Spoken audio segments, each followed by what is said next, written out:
conference rivalry.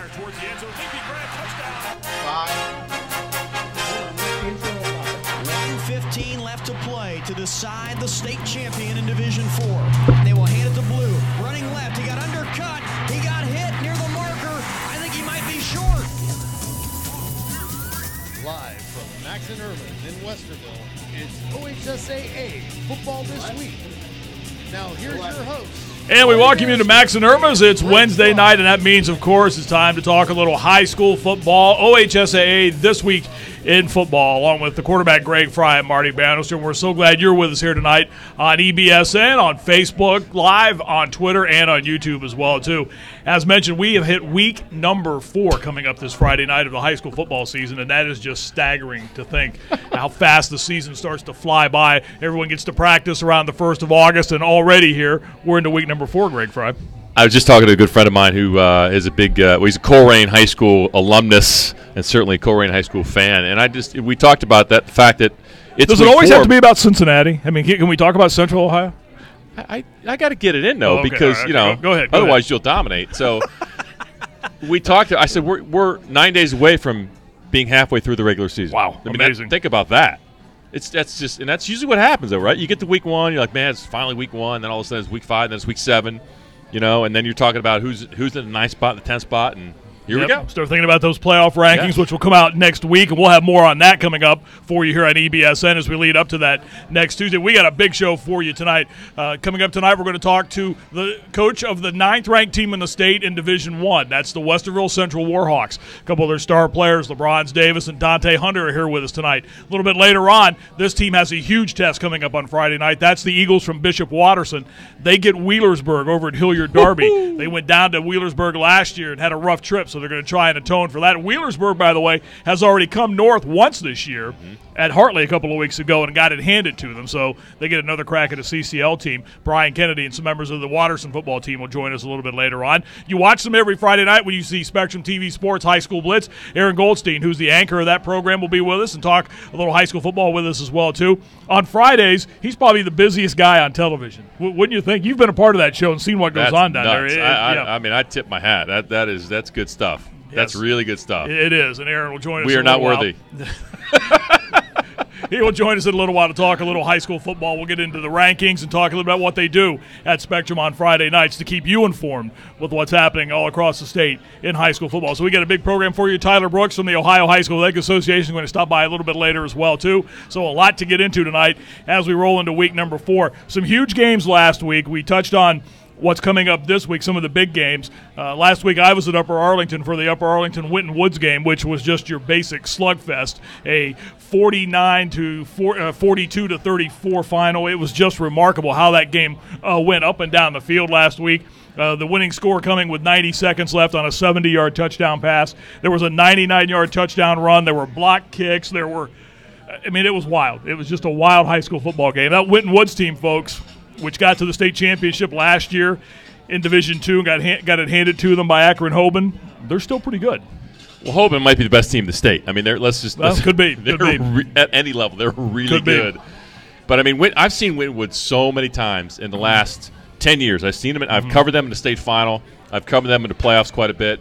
They are, the minute you think Winton Woods, you think size, speed, physical, speed. Athletic ability, I mean, it's all there. It's the same way every year, and they're well coached. So, I'm they're a fun team to watch. So I'm not surprised at that game. And how about Arlington? The 2-week stretch that they had, going up to Findlay and going overtime and pulling that one out in overtime and again, they lost last week, but if they lose to Findlay, their season's done. Absolutely. So, that game could have at least salvaged their season, but they have had a brutal 2-week stretch there. Absolutely. And who knows? I mean, Arlington, that might mean a lot. They might be a very good football team. I think they're a very good football team. I think they are, too. I was depending impressed. on how great Winton Woods is. Yeah, I was impressed with what I saw out of Joel Cutler's team last week. They have some athletes on that team and get up and down the field. Pickerington North continues to roll along. That sets up the matchup we're going to talk about here in a little while when they take on Westerville Central on Friday night. It should be a lot of fun in that game. A couple unbeaten teams, both ranked in the top 10. We'll tell you about that as well, too. Pickerington Central, how about the Tigers last week, the defending Division I state champs? All they did was go over to the Dayton area and hammer the defending Division II state champions from Trotwood Madison and laid it on them, too, 42-19. lost that game last year. Right, lost that game last year. They lost that game last year.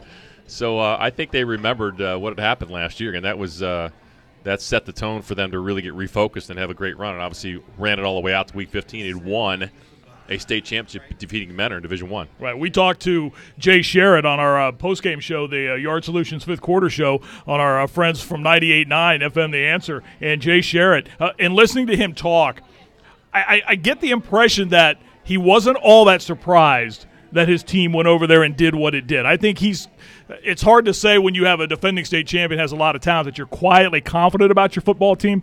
I think Jay Sherritt is, though. Well, but you also, as a coach, and I think he is. And coaches, when they watch the film all week, they've got a pretty good idea what's going on. I mean, they know their team. They know what they see on film. They got a pretty good, unless something crazy happens, right, they got a good feel. And his team is playing with a lot of confidence. I mean, they don't get intimidated by anybody, nor should they. No, they shouldn't. But that Trotwood team, again, that last X amount of years, I mean, Jeff Graham, former Buckeye. That's right. There you go. Very well coached. And I think you threw some passes to him at one time, didn't you? Got a few passes from you. So Jeff's done a great job coaching over there. Hilliard Davidson's in the top 10 in Division I. Reynoldsburg, a team we've talked a lot about on this program, they're also in the top 10. And as we mentioned, Westerville Central checking in at number 9 in this week's AP top 10 in Division I. I got to go back to Davidson for a second. Go ahead. They won go 17-10. Right. And Brian White maxed out the passing game. He threw 5 passes. 5 passes. I mean, and he probably got nauseous after the game. That'd be like the Buckeyes 5, throwing 40. I mean, that's 50 probably. That's a lot for Brian. You made a great point talking about Brian White a couple of weeks ago on this program, how there may not be a coach in Central Ohio that does more with what's perceived to be less than Brian White. I mean, Davidson's not the most athletic team in the area. They're not the fastest team, but they can get after you for 40 minutes. Well, they're going to be well coached. They're going to tackle well. They're going to block well. They're going to do all the simple things well. They're going to be physical. They're going to have a low pad level. Tremendously well coached football team. And if you look at how they won that game, they picked up a couple turnovers. They did a block punt. I mean, it wasn't pretty, but they did everything they needed to do to win, and that's what you're going to get from a Brian White coach football team. All right, we're just getting started. This is week number 4 of the OHSAA Football This Week program. Again, we're live with you here at Max and Irma's here in Westerville at the corner of Maxtown Road and 3C. We'd love to have you come on out and stop by.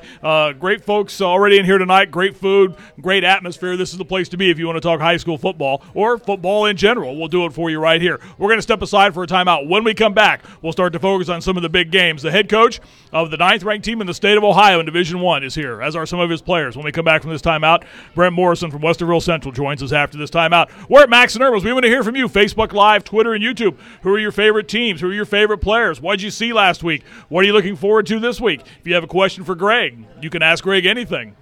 Anything? Anything.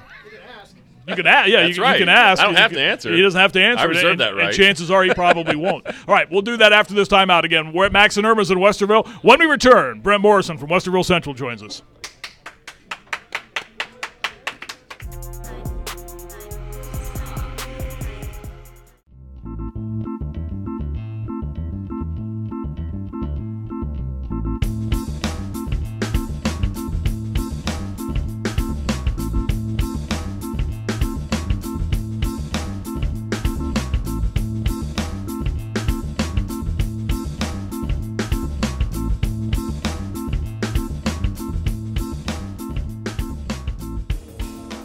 Powerball. Don't get caught without one. The Rivalry, a historic showdown between 2 great teams and 2 passionate fan bases. This season, join Germain Honda of Dublin and Germain Honda of Ann Arbor as we relive the greatest moments in the history of the game, with special offers for listeners. Discover Honda's award-winning lineup of cars and SUVs, like the 2017 CR-V, starting at just over $24,000. But rest assured, whether you're in Ann Arbor or Columbus, you can count on Germain Honda to deliver the right car, the right price, the right way.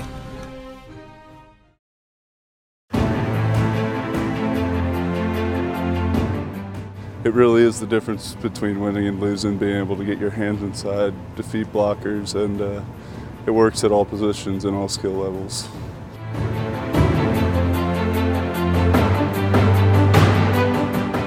I'm Joey Bosa. See the difference to your game.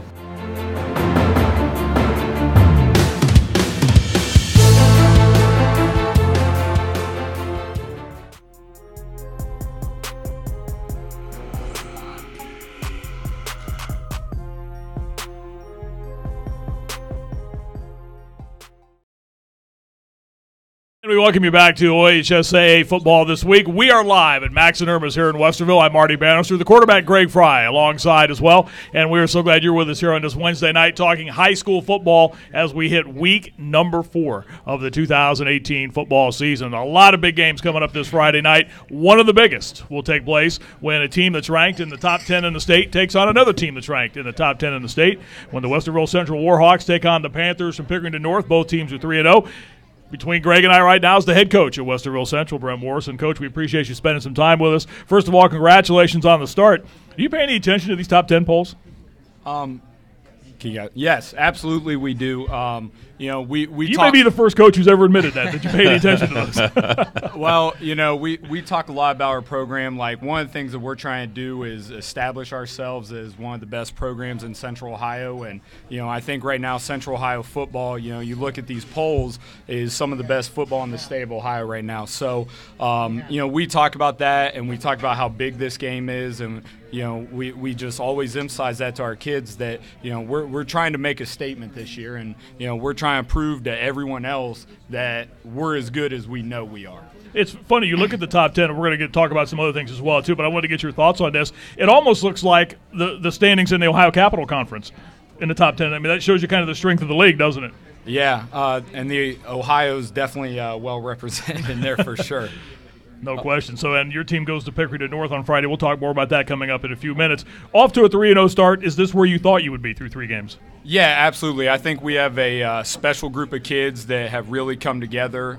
We've tested them a lot in this offseason, from the moment I took the job, we told them we were going to challenge them and try to push them to their limits. And I think every single one of them has stepped up and done that. And, every game we go into, I have full confidence that we're going to win. And, Coach, talk to me about just the transition. You've been in the program for quite a while, so you go from offensive coordinator to head coach. Were you looking for continuity or to put your own stamp on, or to kind of a mix of the both? What was your feel when you took over? Well, Coach Magistro, I got a ton of respect for what he did at Westville Central. When he took over, we were 0-10. Took him a couple years to get going, and then we, made playoffs and, did some really, really good things. And then, in the last couple years, we kind of saw a lapse, and, we had some back-to-back 4 and 6s. And, so when I took over, I kept a lot of the same coaches on staff, even though a lot of them left. And, I sat down with our seniors, and I said, okay, what's good about our program? And, we took a look at some of those things, and then we said, all right, what's not so good about our program? And, it was tough because we had to take a look at some things that, Coach Magistro had brought, and, it wasn't my style. And, I think that was important that, we kind of respected where we were coming from, and we kept that tradition. But at the same time, me and the seniors, we got together and we made some tough decisions, and, we decided to make some changes, and so far those things are paying off, and I think they'll continue to do so. And how would you define the personality of your team? Does it match your personality? Yeah. My mom, actually, who I'm sure is watching right now. Hi, Mom. Smart move. Good job. Good job. Yeah. And my wife too. Hi, honey. But he's 2 for 2 right now. Good job. Yes. Yeah, good. Yes. But anyways, my mom actually got on me. She said, I read your newspaper articles, and, you win all these games, and every single time you say something about, well, we didn't quite play as well as I wanted us to. And I think that's how our kids are. Every Saturday we come into film session, those kids are like, man, Coach, I didn't do this right now. I didn't do this right now. I got to make this read better, and, I got to keep contained, and I got to do this. And we're very critical of ourselves. And I think that kind of, shows that, we want to get better. Like, we're not satisfied with where we are. And, at the same time, some people might say we're a little cocky. We're confident. And I think we see what we're capable of doing. And, every game on our schedule, I think we can win. The head coach of Westerville Central, Brent Morrison, with us here at Max and Irma's here on this Wednesday night, OHSAA football this week, our 4th week of this program, and we've got some big games coming up this week. We're talking about one of the biggest this Friday night. His football team will take on Pickerington North. Again, we're going to focus on that coming up in a little while. You got a couple of your players here. I wanted to take a moment and have you talk about both these individuals. I saw you in week number 1 when you went down to Whitehall and picked up a win, and I think in that game, that was maybe your typical week 1 high school football game. there were some sloppy points to it, but your team had the athletes. And I thought, especially as the game wore on, we're going to talk to Dante Hunter here coming up in a short time. He was really unblockable in that game on that Friday night. Whitehall really couldn't do much with him. Obviously, one of your strengths. How important are both those individuals to your football team? Yeah, so we got LeBron Davis, who's our quarterback, and we have Dante Hunter here. And, I can't say enough about these guys. And, they were both voted captains. And probably the thing I like most about them is how they push their teammates. They're not the typical guys. Today Dante was lined up at scout team defensive end, challenging our left tackle every play. LeBron Davis is run scout team quarterback for us, and we tell those guys all the time, hey, we want the best competition we can get out there, and they get mad at me sometimes because I'm like, okay, that's enough. You gotta get out, let some of these younger guys get some reps, and but again, just that mentality, and they just keep coming after you, and they keep coming up with creative ways that they think we can use them on Friday nights, and they're just two amazing kids, and they're not the only two. I think our whole senior class this year, they've really stepped up and really taken the leadership roles. So, but yeah, these two guys are here with me tonight. They're some special guys. When you have a senior class like you mentioned that does that, I know that's so important to the overall success of a football program because those guys have been around. They've seen a little bit of everything. And in your case, as you mentioned, they've gone through a coaching change. There's been a transition there. But it's good to know that you have that kind of foundation to where when things maybe struggle a little bit for you, these kids have seen a little bit of everything by this point, haven't they? Yeah, and, it's kind of interesting because one of the challenges that we threw out there is, last 2 years we've been 4-6, and prior to that we made some pretty good playoff runs. We had some senior classes that went through and did some pretty spectacular things, and I challenged them. I said, do you want to be the senior class that's the first one to go through our program and not have a winning record? Do you want to be the first senior class in a long time that's come through here and not been to the playoffs? And those guys have taken those challenges to heart, and they recognize, like, this week, not that our last three opponents haven't been quality, but I think state rankings show that this is a huge game for us. And these guys actually said, Coach, we need a closed-door meeting. And they took the whole team in a closed room and said whatever they needed to say, and we had a totally I'll just say slightly different mentality this week in practice, and everything just got elevated a little bit. Well, you just answered my next question, which was, it sounds like those guys are taking great ownership, which as a coach is an awesome thing. I want to ask you a question we ask every coach is in the seat. I want to ask them this week especially. You're 3-0. You're playing a great football team. Is your focus more on your team's development versus – I know you got to do the X and O's as far as who you play, but is it about if you guys play like you know you can play, you'll take care of business?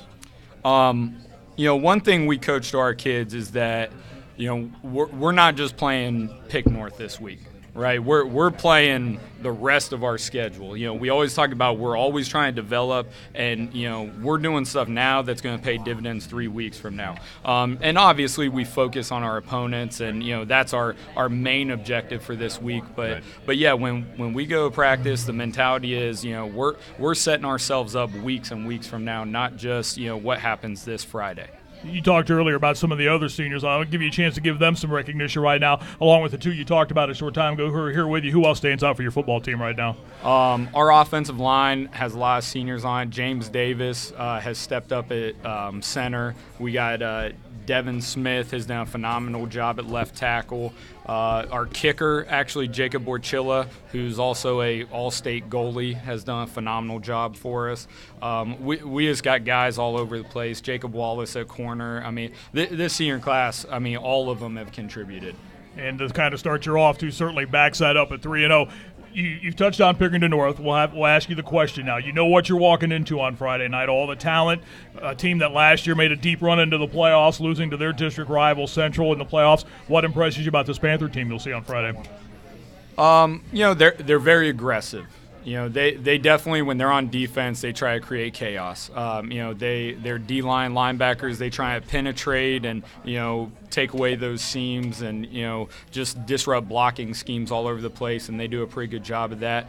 And then, they're going to line up and they just challenge you to be better than them because they play straight man coverage. I was talking to one of the coaches they play, and we kind of make a joke that we don't even know if they know what zone defense is. I mean, and it's crazy. They line up and they play man, and they put a safety at 25 yards deep, and they say, beat us, and I think we have the tools on our offensive end to beat those guys. And then, their offense, very similar to us. They're more of a pass-heavy team, and Mike Lowry's come back to Pick North, and he's done some good things there. And I think we have to convince them that they need to run the football. And that'll be on Friday night. Should be a dandy. Pickerington North and Westerville Central, the number 7th ranked team in the state, 6th ranked team in the state, and the number 9 ranked team in the state. Coach Brent Morrison's Westerville Central Warhawks should be a dandy. We appreciate you coming down and spending some time with us tonight. Best of luck on Friday. All right, thanks a lot, guys. All right, we're going to take a timeout. When we come back, 2 of his players will join us. Dante Hunter, LeBron Davis are here, and we'll talk to them for a few minutes. I know their food just got here, but we're still going to bring them up anyway. It'll hold, believe me. So we'll do that after this timeout. We're live at Max and Irma's here in Westerville. It's OHSAA football this week. He's Greg Fry and Marty Bannister. We're glad you're with us. We're getting questions and comments on Facebook and Twitter. Love to hear from them. Joe McBride, we'll get to your question when we come back. We appreciate that as well, too. All that's still coming up at Max and Irma's. We're talking high school football here on this Wednesday night.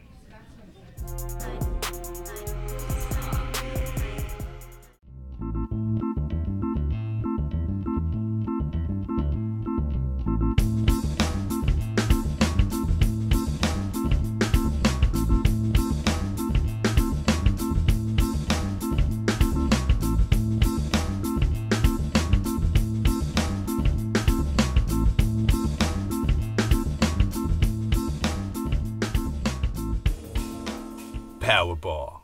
Don't get caught without one. The Rivalry, a historic showdown between 2 great teams and 2 passionate fan bases. This season, join Germain Honda of Dublin and Germain Honda of Ann Arbor as we relive the greatest moments in the history of the game, with special offers for listeners. Discover Honda's award-winning lineup of cars and SUVs, like the 2017 CR-V, starting at just over $24,000. But rest assured, whether you're in Ann Arbor or Columbus, you can count on Germain Honda to deliver the right car, the right price, the right way.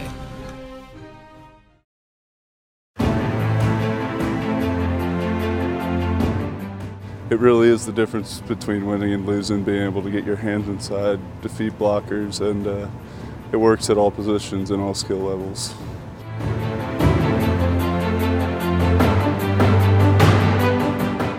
I'm Joey Bosa. See the difference in your game.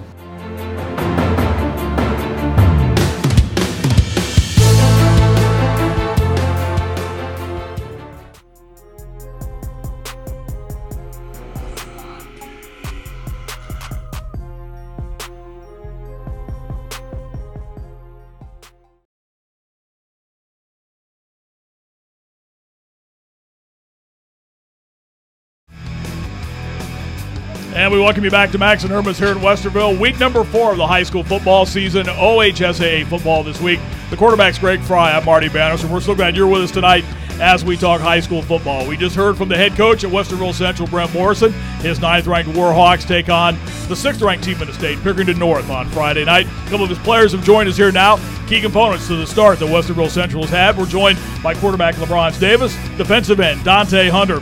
Gentlemen, first of all, we appreciate you coming down. LeBron, let me ask you, first of all, coming into this season, being the trigger man on this offense and being a guy that so much is expected of this year, did you feel any pressure coming into this season? First of all, thanks for having me. Basically coming into the season, I just knew I had to do what I had to do. The coaches put a lot of pressure on me, making a lot of reads, expecting a lot from me this year. Expecting me to be more of a leader, vocal leader, and I've been doing my best to fulfill those goals and tasks that they asked me to do, and I think I did a pretty good job of it. Now, you're going to get critiqued right now from a former Ohio State quarterback, so. Well, I want to ask, I look at last year. You finished up pretty strong last year, the last couple games. Did that give you confidence in the offseason coming into your senior year, like, I could do this, I got this? Yeah, last season I was a backup quarterback. Every week I just prepared as if I was going to be the starter that week, and it showed going into South and Olentangy that the preparation I took that season to show success. So coming this season, I knew I was going to be the starter, and I brought that same mentality of just working hard, preparing, watching film on my team, and just going to work every week as if it's a new week. So how would you define your play as a quarterback? Like what kind of a quarterback are you in your words? In my words, I'm a pocket passer that can escape, and a defensive lineman is not going to catch me. So, I can escape. So now I see the crowd saying he's the best quarterback. My X's and O's are starting to work here. I just heard that you're going to face a lot of man coverage on Friday night. Now, from my experience as a coordinator, who covers the quarterback in man coverage?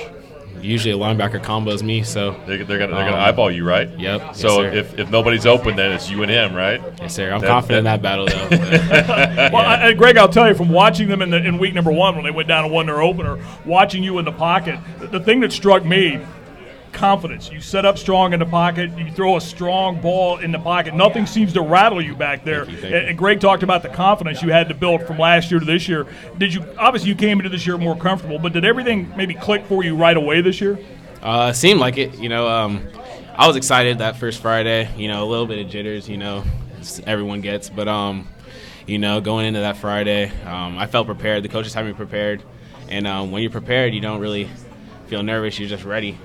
So I did feel prepared, and obviously it showed that Friday, and like I said, prepared, and coaches got me. So no question. All right, let's bring Dante Hunter into the conversation now. On his way to play at Purdue after his days at Westerville Central are through. I know last year was kind of a tough ride for you because you didn't find out till the day of the first game that you were going to be eligible to play.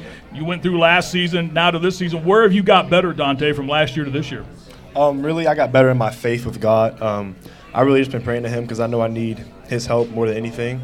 So that was first and foremost, and then second, my family. They've always been there for me through everything. So I couldn't thank them enough. And then the coaching staff and my teammates, they just supported me. I was a new kid coming in, and they just had my back always. So I just really appreciated that. Would you say that are you better at stopping the run or pass rush? How would you define your play? Or both? Yeah, both. I can do it all. Yeah. Well, you got to like the confidence. That matters in front of me, right? No doubt. I mentioned earlier, Dante, when I called the game against Whitehall in week number 1, there were stretches I thought in the game where you were pretty much unblockable up front. They really couldn't do anything with you. And when big plays needed to be made defensively, you were always around the football. They have a very good quarterback in Raymel Bird, very athletic, right. and you almost spied him night long. Is that part of your game? Is that one of the strengths of your game? I just want to do what's best to help my team. I know my abilities and what I'm capable of doing. So, whatever it takes to get the win. Absolutely. You guys, Coach Morrison talked a moment ago about calling a closed-door meeting. You hear that a lot of times in professional sports. Teams will call a closed-door meeting, and nothing ever comes of it. Right. For you guys, how important was that to maybe get everybody's focus, knowing what awaits you on Friday night? That closed-door meeting, we just sat down with our team, almost like a town hall. We didn't really be talking to them as much as because we're all brothers, so we all had the same amount of input. So, we all just sat down, wanted to set the standard for what we wanted to do that week. So, it was very important this week in our preparation. I feel like we're all now on the same page as far as what we're expecting to do in practice, how we're supposed to go about practice, and, it paid dividends this week, as Coach Morrison said. We all look good this week, so I think we're prepared. Westerville Central quarterback LeBron Davis, defensive end Dante Hunter with us here at Max and Irma's. Last year you guys were 4-6. Coach referred to that, and as I look at the scores from last year, there's a certain team picked North you lost to 42-3, and I know as a coach and a former player, we have memories. Yes, sir. Is that something you guys have talked about this week about what happened last year? We like to move forward. Last year, we know we're a completely different team than we were last year. Obviously, we want to get revenge for our last senior group, but obviously we're going in this game as it's a new game, prepared, constantly watching film. So it's definitely going to be a new outcome this year. I can tell you that. Right, and to piggyback off of what he's saying, we're a completely different team than last year, and I don't think people still realize that, but I have the most faith in my team, and I know we can get it done. It was interesting, LeBron's last year, and watching your team play and talking to the coaches last year, they all talked about you as we know what we have in this young man. We know when it becomes his turn, he's going to do the things that we know he can do. Was it ever frustrating at all for you at times last year, knowing that, I mean, you had a guy ahead of you who played a lot of minutes, did a lot of things, so he got hurt. But was it ever frustrating for you at all? You know, as a competitor, you know, you always want to get out there, help your team win and all. But, you know, like I said, I helped him every week, watching film, telling what I saw on the sideline, staying engaged in the game, you know.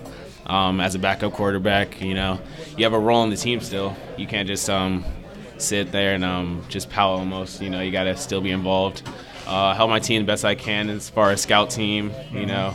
Just staying prepared, you know. That's all I had to do. And, you know, once I got my chance, I made the most out of it, and it propelled this year. So, you know. Things worked out, certainly. I see your family, Dante. They've already got the Purdue colors on. They've got the Boilermaker jackets on. Boiler up, right? Boiler up. Hey, Mom. Oh yeah, I forgot. Hi, Mom, you too. Take care of that. And my sister, I think she's watching. Right. My dad. That's right. Exactly. You can't forget forget about that. them. I think my grandma's watching, too. So. Well, wave and say hi to them. There you go. Absolutely. Dante, take us through the decision to commit to Purdue. Well, it was a long journey, and really, as I was talking about my faith and my family, they really helped me with the decision. But academically and athletically, Purdue couldn't offer me anything better. I know with a degree from Purdue, that's just amazing, and I'm thinking about the next 10 years of my life, not just football. So my family really helped me to understand that, and I just trusted them, trusting God, and that was the decision for me. That's awesome. Congratulations, obviously, and that's to play in the Big Ten is a big opportunity, and you know that. So that's that's an up-and-coming program, despite what happened that last week. They're going in a good direction. Right. I want to ask you guys a little bit more, you know, especially defensively. When you look at Pitt North, what stands out to them offensively that you guys have to combat on defense come Friday night? Mike Lowry, he's a great quarterback, and we know his skills and we know his weaknesses. So, I mean, if we just keep him contained and our DBs just handle what they're supposed to do in the secondary, we'll be all right. Certainly this is a big game, but it doesn't define your season. I mean, you obviously want to walk out on Friday night with the victory in your hip pocket, but there are still games to play. Is it tough sometimes to keep that in the back of your mind? Yeah, this is a big one, but after that, we still got 5 more games left. Yeah, I think after in any big game, you know, you always want to just like focus on that game, you know, not looking at the bigger picture. But we know this is only the 4th game of the season. There's 10 games to play. You know, we still want to win OCC. So, you know, that's a big game, but it's definitely not the mark of our season, you know. But we also know how important it is, and it's going to set the tone for the rest of the season. Right. So, you know, we still want to go out there, give it our best shot, and, you know, get the dub. So, Dante, you feel the same way about that? I do, and we really expressed to our team that we just take one game at a time, play it like it's our last. And, I mean, that really just focuses all the young kids, older kids, and we just focus on that one game first and then just worry about the rest when that game's over. Yep. The Browns, I want to ask you offensively. You know, Coach talked about the fact that you guys you're 3-0, you've won, but you've also recognized areas of improvement. How much of a challenge is that from a quarterback standpoint? That you know you won the games, but there's places you got to improve. What's the focus like on that in that from that aspect? That aspect, you know, we always have something to improve. Like you said, in film, we're always hard on each other. Coaches never want us to be complacent, and we really stress that as a team, not to be complacent and always try to get better, not playing for the team that you're going to play against, but to play against yourself and be better than you were before. So, you know, even when you do win or score this many points or don't give up that many points, I'm sorry, but, you know, you always have room for improvement, obviously, and we just watch the film, coaches get on us, we get better, go out next play, and practice harder.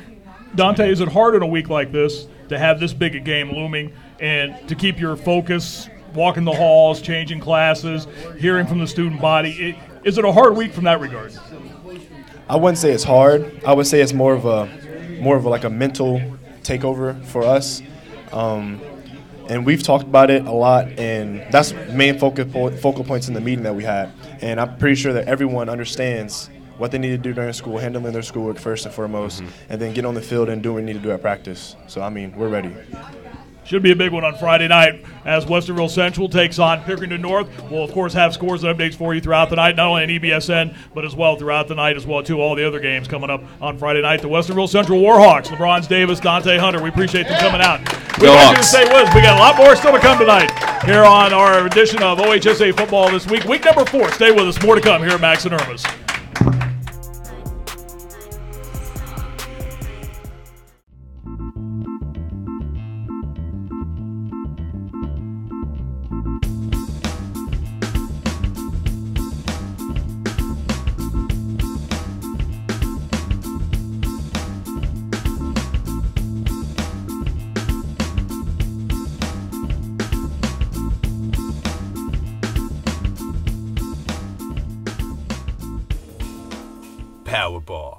Don't get caught without one.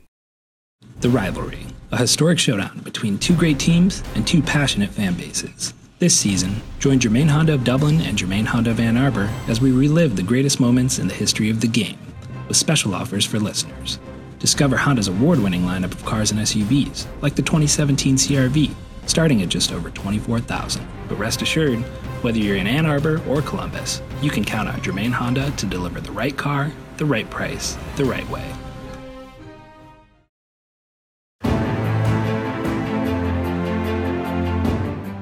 It really is the difference between winning and losing, being able to get your hands inside, defeat blockers, and it works at all positions and all skill levels.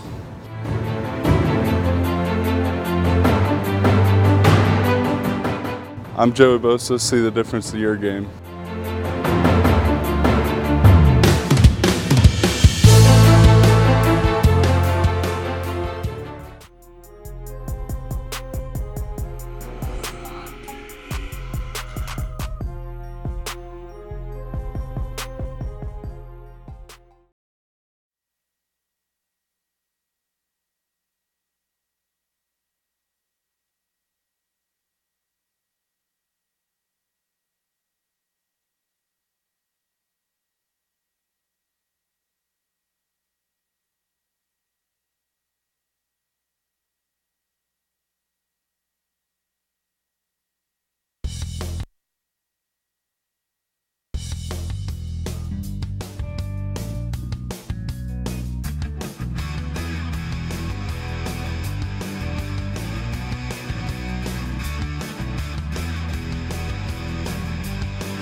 Bob says hi.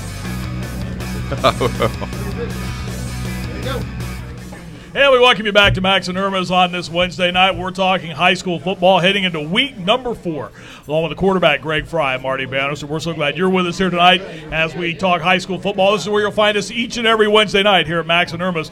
And this week, I was even provided with a list of some of the specials. So don't forget, good food is cheesy comfort food starting on the 17th.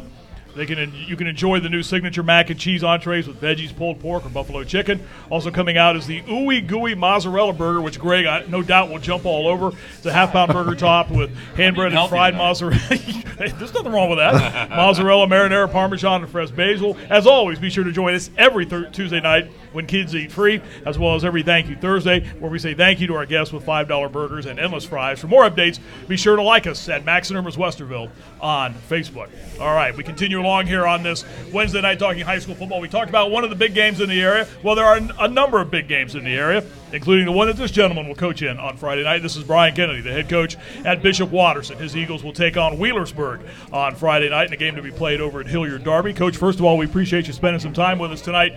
Talk to us about the start of your football team. What do you like about your Eagles so far? Well, first, fellas, thanks for having me on. We've got a very young team, 35 kids, sophomore through senior. But I'll tell you what, they haven't played like it. I love the heart. I love the spirit. I love the effort. We've got great seniors, great captains that are leaders. When you look at that, and that was one of the things Coach Morrison talked about with his two young men that were here, how much do you rely on those seniors? People say, well, captains, it's glorified sometimes, but it does mean a lot, and you do rely on those guys. Oh, absolutely. If you have buy-in from your seniors and your captains, then that trickles down to the rest of the guys. And like I said, our guys have done a phenomenal job buying into what we're trying to do with the culture of the program. Coach, I'm impressed. I mean, your second year, first year you go 2-8, your numbers are down, and that's a challenge. And having been a coach, that's always a challenge. So the fact that you have limited numbers and you're performing is a great thing. So what do you attribute that to? Well, I give credit to the assistant coaches and to the kids. I mean, we've worked really hard in the off season through the summer. I thought we had a really good summer, really good two-a-days. The good thing is with fewer numbers, kids get more reps. Yeah.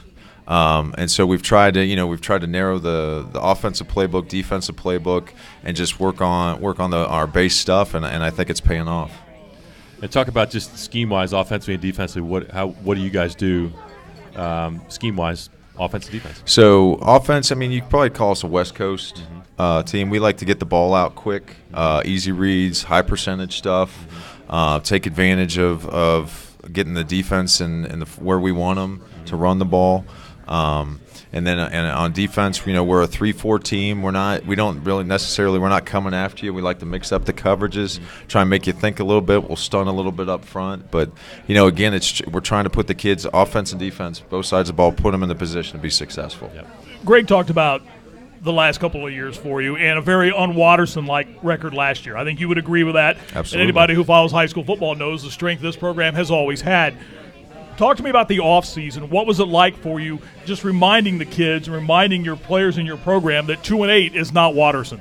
Right, and we focused on working hard in the weight room. We're allowed to do the OHSAA allows you to do the 7-to-1 stuff like spring ball, Ohio spring ball, and so we had really good participation in that. And again, I talk about the seniors are the backbone of our program, and when they're buying in, it trickled down. And we had a lot of young guys that were in the weight room, working hard, out there on the field, throwing the ball, doing all that stuff, and it's paid off for us. Are you surprised at where you're at 3 weeks into the season? Or was there an expectation internally for you? I thought it's funny. That's a good question because I'd like to say, yeah, I knew we'd be right. Sometimes coaches, we don't know. We're like, I don't know. No, and you don't because we only had 6 returning starters, right? And like I said, we got a lot of underclassmen playing their first, varsity, getting their first varsity experience. I mean, we got 6 guys that played freshman football last year that are now starters on Friday night. So you're never quite sure what you're going to get. But I could tell these kids were hard workers. They were dedicated. But you're never quite sure how that's going to pay off when the bright lights come on. Watterson has a big one on Friday night. They take on Wheelersburg, which just a couple of weeks back came up to Central Ohio and took a rough night and a loss over at Hartley on that Friday night. We'll talk about the Wheelersburg team that Watterson will face coming up in a few moments. I was looking at your schedule, Coach. Wheelersburg on Friday night, Cleveland Benedictine, then you go to Hartley, Youngstown Ursuline waits down the line for you. That's just typical, though, of the type of schedules that you play. You really find out a lot about your football team every Friday night out. Is it hard to – I know with the mentality of your program, you don't have to do a whole lot to get your kids ready to play, though, do you? No. I look at our schedule last year. We had the hardest schedule in Division I or Division III last year. This year, it is what it is. Because of our league, because of the small, we only play a three game league schedule. And it's tough to find games, and so we're traveling to Cleveland, Youngstown, Cincinnati. Wherever it is, year in year out. And so our kids are that's just kind of the mentality. They just know that's what Watterson football is. We're gonna play anybody, anywhere. So when you look at Wheelersburg, this is a team that's had a lot of success in recent years. What stands out to you on film when you watch them?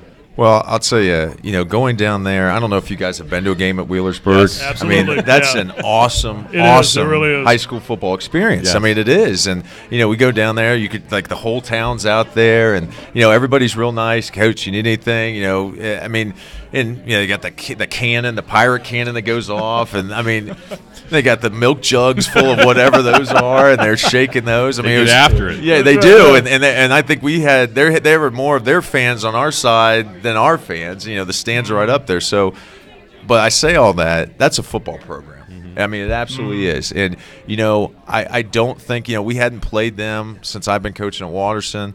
I don't think we were ready for what they were going to bring. The intensity, they're coming after you.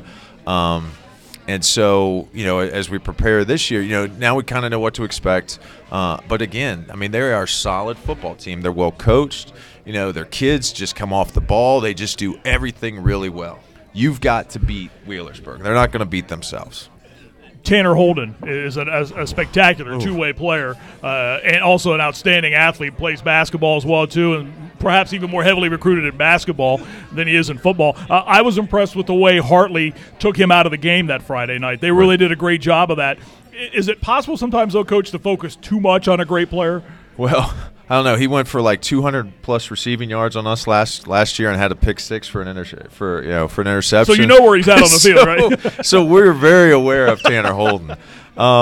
You certainly don't want to make yourself. You don't want to lose that fundamental soundness of your defense just for one guy. And I think we've got a good game plan for him this week, but we'll see. I mean, he's a kid. He's a great athlete. He's going to make plays. It's just trying to limit those plays. I saw him last year in one half versus Heath, had 3 touchdowns and ran a pick back 78 yards and got tackled at the 1 before halftime. That was just in first half. But offensively, I think, obviously he's great, but offensively they move the ball. Yep. They can run it and they can throw it, and they spread you around horizontally and vertically. They will test you. What does that do for your defense? I mean, you got to be on your toes. You can't give them any open lanes. They will take advantage of you. That you're exactly right. I mean, it goes back to that, being fundamentally sound. I mean, we're gap defense. I mean, do your job, and that's what we've kind of talked to the kids about this week. Do your job. 11 guys do their job. We'll be all right. You're right. They're going to move the ball. They're going to have some plays. Don't panic. Just do your job. All right, let's break it down a little bit. You mentioned what they have. Tell us about your football team. Maybe start offensively. What do you like about your club there? Who are some of your leaders on that side of the ball? Well, first of all, I mean, our offensive line has played phenomenal. I mean, last 2 games, no sacks. We've been able to run the ball, 5+ per carry. And that's where it all starts on offense. If your offensive line's not working, you can't run the ball, you can't throw the ball. So full credit to the O-line. Our sophomore quarterback, Jay Coyne, has done a great job. He hasn't looked like a sophomore at times. Running back Tommy Bear has been phenomenal. He was a kid that was banged up last year, really didn't get to play much, had a severe hamstring injury. Really kind of had a lost year as a sophomore last year, and has just done a great job. And our receiving group, including our tight ends, just have been great, have exceeded expectations. Defensively, what stands out there for you? Again, I'll start up front. The D line, and with 35 kids, that O line, the guys on the O line are the guys on the D line too. But they've done a good job getting pressure, stopping the run. I brought a couple guys with me tonight to talk to them. But Grant Horvath, our middle linebacker, really our leader of our defense, has been great. He's been like 10 tackles a game. And the secondary has been light years ahead of where we were last year. What's interesting, as many years as I've watched football at any level, the teams that have success do well up front. Right. And that never changes. And we know that as coaches. The question I want to ask you, we talked about limited numbers. It means guys get more practice time. But in a game setting, they're both playing a lot of plays. Right. As coaches, how do you monitor that, and is that a concern? It is. We've had – I think last week was our first week without a guy throwing up at halftime from being tired. So little wins. Yeah, a new stat category. That's a success. A new stat category. Win within a win. That's right. There you go. And I'll give credit to the assistant coaches, the O-line coach, D-line coach. Talking to each other, communicating, trying to get reps. I mean, it's kind of smoke and mirrors sometimes, and. It just is what it is, and but our kids are tough, and they want to stay on the field, and but it's a challenge. It's a challenge. I don't doubt it. You said you brought a couple of players with you. Grant Horvath, you talked about Grant Holsinger as well too. Talk about those two and what they mean to your program. So I'll start with Grant Holsinger. So he's one of our few returning starters. He plays center, and then also on the D line. One of the toughest kids I've ever coached. Great leader. Understands what he's doing. He's a leader by example. He's a vocal leader. I can't say enough good things about him. And then Grant Horvath, he's the leader of our defense. Tough kid. Had a great off season. And is just doing a phenomenal job. Understands our defense. He's out there leading guys, controlling guys, and it's just doing a great job. Coach, we've got an interesting question for you off of our Facebook page from Mike Tackett. And it's interesting because you touched on it earlier with the way the CCL is set up. You only play 3 league games. This question, in what way does your non-conference schedule best prepare you for your conference games?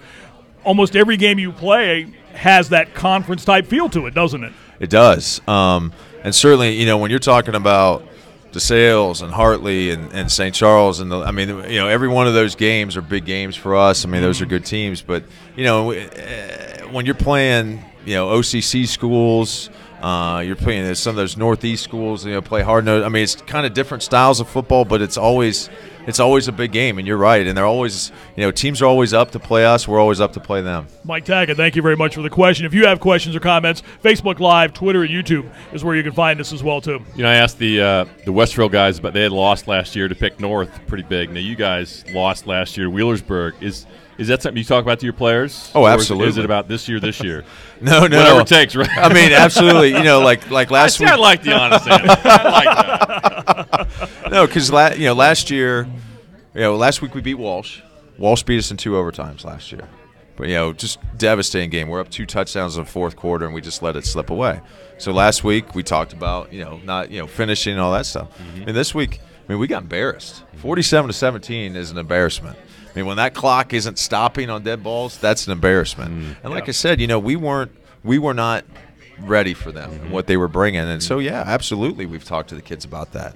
So big game for Watterson on Friday night with Wheelersburg, the game to be played over at Hilliard Darby. When we come back from this timeout, we'll bring up a couple of the Eagles players. Grant Holsinger, Grant Horvath will join us, and we'll talk about their seasons and their big game coming up on Friday night. This is the OHSAA Football This Week program. We're live at Max and Irma's here in Westerville. We have more coming up, including your questions and comments on Facebook, Twitter, and YouTube as well, too. Love to hear from you. More coming up after this timeout.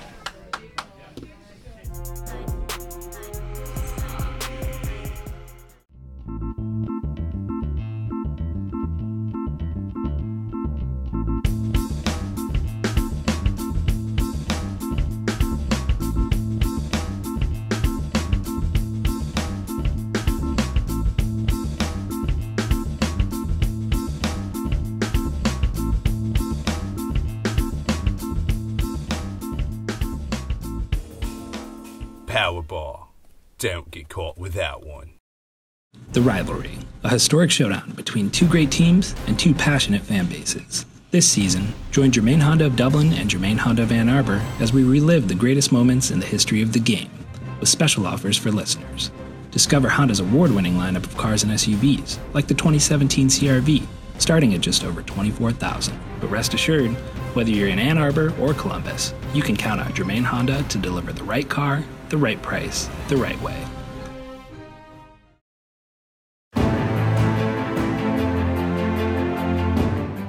It really is the difference between winning and losing, being able to get your hands inside, defeat blockers, and it works at all positions and all skill levels.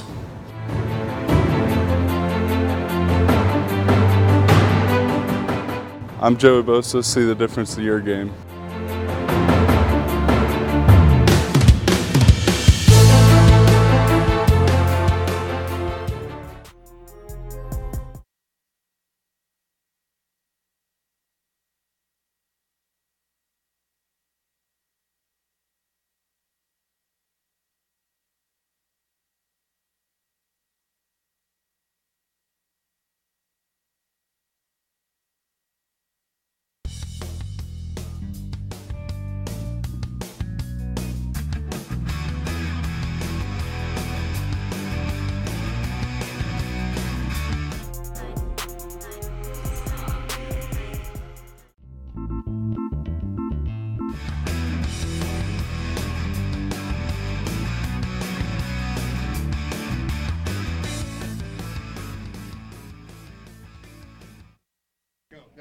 And welcome back to Max and Irma's. It's Wednesday, and that means high school football. As we continue along here at EBSN, the quarterback is Greg Fry. I'm Marty Bannister. We're so glad you're with us here on this program tonight as we talk high school football with you. OHSAA Football This Week, the name of this program. You can find us on Facebook Live, Twitter, and YouTube, Instagram, all the other social media outlets is where you can find this program. We've got some questions already coming in tonight. We'd love to hear from you. On Twitter, I'm at Marty Bannister. He's at Greg Fry 15, and we'd love to hear from you talk a little high school football. Speaking of which, as we continue on, still to come, by the way, we're glad to have Carl Johnson joining us. The Dublin Scioto coach will be up in a little bit as well, too. So good. We're glad he's able to join us here tonight, too. They have a big game coming up on Friday night as well. One of those fun intra-district rivalry games. We'll talk about that coming up. But now, Watterson, as we talked about with head coach Brian Kennedy a short time ago, they have their hands full on Friday night with a very good Wheelersburg team. Two of the standouts, Grant Horvath and Grant Holsinger, joining us. First of all, guys, thanks for wearing the jersey. Since both your first names are Grant, it makes it so much easier on broadcasters. We really appreciate that. Grant Horvath, first for you. after last year, I talked to Coach Kennedy about a 2-8 season for Watterson. That's not a Watterson season. What was that like for you guys, and how quickly did you, I guess, maybe remember and forget last year all at the same time? Going 2-8 isn't Watterson football, and this year, even though our numbers were low, we knew that we were going to do whatever we can not to have that season, because the feeling of going 2-8 is not a good feeling, and we knew that we had to change this year, and I believe that we did. How much of a focus was that in the offseason? Was that a driving force in what you did once the season ended to get you to the start of practice? Yeah, we did a really good job in the weight room, and our lifting coach, Coach Monk, did a great job getting us all stronger, faster, and quicker. The coach talked about your leadership on the defensive side and you making the calls. You guys have a pretty inexperienced team coming into the season. How important that is it for you on defense, making sure you get everybody lined up correctly? It's definitely important, because if we're in the wrong side or run the wrong play, then there's going to be holes that are open. All right, Grant Holzinger with us as well, too, starting center on the Watterson football team. That position's so important. Mm-hmm. It's a lot like being a baseball umpire. Nobody knows you're there until something bad goes wrong. A lot of the times. Where have you got better from last year to this year? Definitely making calls on the defense, recognizing the defense. I had trouble with that last year. Blitz coming, twists, stuff like that. So I've definitely got better recognizing the defense and calling. Coach said you're one of the tougher kids on the team. Mm-hmm. You look like you're about 12 in the face. Yeah. I get that a lot. I don't know. But he said that. I was one of the toughest kids on the team right there. But talk to me about that mentality. When you play the position you play, you have to be tough. Yeah.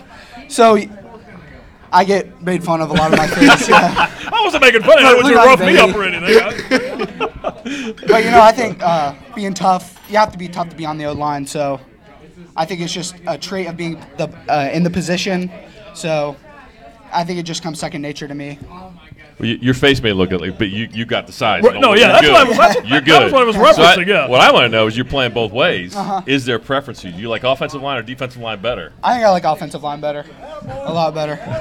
Yeah. You made some coaches alignment over here. Absolutely. Yeah. So I want to know about the calls. Because as a quarterback, I was a lot of times you're relying on your center, and when you've got a center that's really comfortable making calls, that could take pressure off a quarterback. So for the people that are watching this, let them know kind of what it's like before a snap, or what you're looking at, and how important it is to kind of direct the guys around you about what's going on. So before the snap, of course, I got to look at the D-line first, where they're lined up. Once I get that, know where I have to go on the play, I look up to the secondary, specifically the middle and strong side linebacker, see where they're lined up, see if they may blitz, if they may bail, and directing my guard, my center, seeing where they have to go during the play, a lot of stuff like that. Is he that tough? Yes, he is. So you've probably gone up against him in practice a couple of times. Yeah, I'll come up and blitz against him. Well, Coach talked about what you guys have done to this point of the season and what you're walking into on Friday night. Greg asked him about remembering that game, the Wheelersburg game last year, and what you ran into down there, the atmosphere and all of that. How much does that stick with you from last year? It sticks with me a lot. We didn't really have that many guys on our team that actually played in that game, but the people that did know, we know the feeling. And honestly, at Wheelersburg, that might have been the craziest atmosphere I've ever been.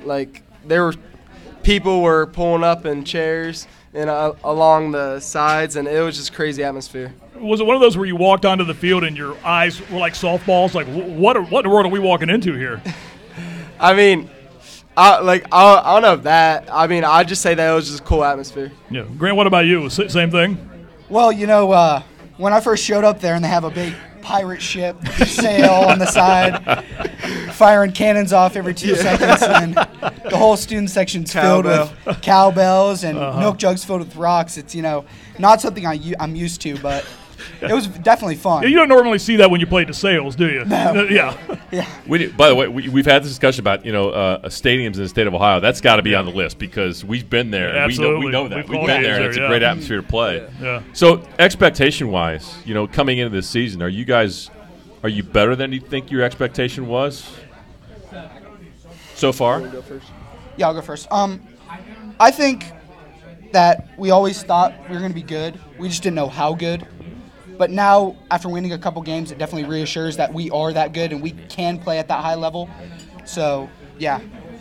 I have to agree. I guess we had so many guys that never played a varsity snap. We didn't really know how they would react and play, but they sure have stepped up, and we know that we can play with every single team. Mm-hmm. Coach mentioned, Grant, that you're the leader of the defense. How important is that to you, and how does that make you feel when you hear that? Yeah, I mean, it makes me feel good, I guess. I don't really like taking charge of people, but I like being in control and making sure that everyone's lined up. If they're not, then I'll kind of grab them, move them, and I just make sure that during practice nobody takes plays off, because the second you take a play off in a game, they're scoring a 60-yard touchdown. I think a lot of people, when the season opened up this year, they saw the score when you went up to Orange and won. Mm-hmm. Because of what Orange had done last year, and because of what you had done last year, I don't know that a lot of people felt that the game would end up that way. Some said, and I think Greg and I both talked about it, we thought it might have been a little bit of an upset. Right. Not to you guys, but how important was it to get a win at a place like that early on in the season after what happened to you last year? It's definitely very important for us. Getting a win like that under our belt gives us a lot more confidence going into the next games. So, yeah. How about you, Horvath? No, that was big time. Our fans, our student section, and all the work that we put in the offseason, we deserve that win. And, I mean, that was huge because now we have some momentum. Going into the season, as a team and as leaders, what were your goals? What were your top goals going into the season? Was it about results at the end of the year, or more about what we're going to do week to week? So, as a team, we have two goals, and that's to win our division and win states. So that was our goal last year, and that's our goal this year. We're never going to compromise on our goals. So, same. I loved asking players who play in the CCL this. The rivalries in the league are so intense. There are only 5 schools in the league, but Watterson DeSales, Hartley DeSales. I mean, the games are so intense. Is it possible to explain to anybody what those games are like when you walk onto the field getting ready to play at Hartley or at DeSales, or they're at your play or playing you guys? It's different. A lot of pressure, a lot of jitters, but once you get on the field and you start competing, it's a good game. Yeah, I mean, there's something about it. There's just a different attitude. There's a different tone in the field. It's just, I don't know. More nasty. Yeah. More nasty. Get nasty. I'm thinking, though, from my experience playing in the GCL in Cincinnati, are those games, they're obviously very physical and they're intense. Is there a lot of talking going on in the field these days, or is it just cleaner where it's physical and you got to go play to play? No, I mean, no, there is. There's definitely some talk. There's definitely some talking. Not gonna lie about that. Going into this game Friday, as we talked with the Westerville Central players, yes, this is a big game, but you still got the league yet. There's still games to be played. You can't let a game like this define your season, but as we touched on earlier, I know in the back of your mind you still like a little revenge, but there are still games to play after this one. Is that the proper mindset to go into Friday night with? I mean, yeah, we go game by game, and this week we got focused on Wheelersburg and just coming out and smacking them in the mouth. I agree. So it should be a big one on Friday night when Watterson takes on Wheelersburg. A couple of teams, obviously Wheelersburg, they were the state champs last year, and Watterson wants to get back to that level this season. Grant Horvath, Grant Holsinger, thanks very much, guys, for coming down. Yeah, really appreciate it. It was enjoyable talking to you. All right, we'll take a timeout. When we come back, we'll talk a little Dublin-Scioto football. The Irish on Friday night have one of those big intra-district rivalry games against the Celtics from Dublin-Jerome. We'll do that after this timeout. We're live at Max and Irma's here in Westerville. More coming up on EBSN.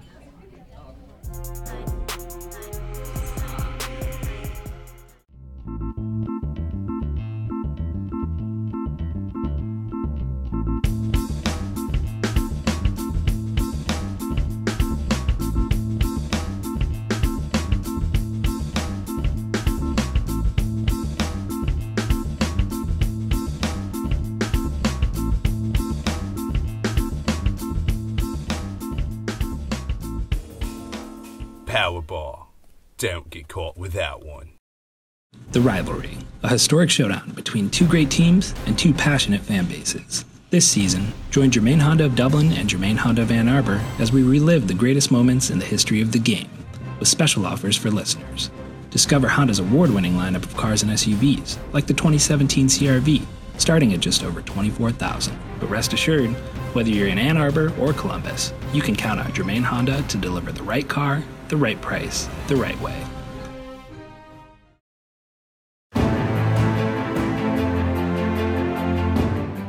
It really is the difference between winning and losing, being able to get your hands inside, defeat blockers, and it works at all positions and all skill levels.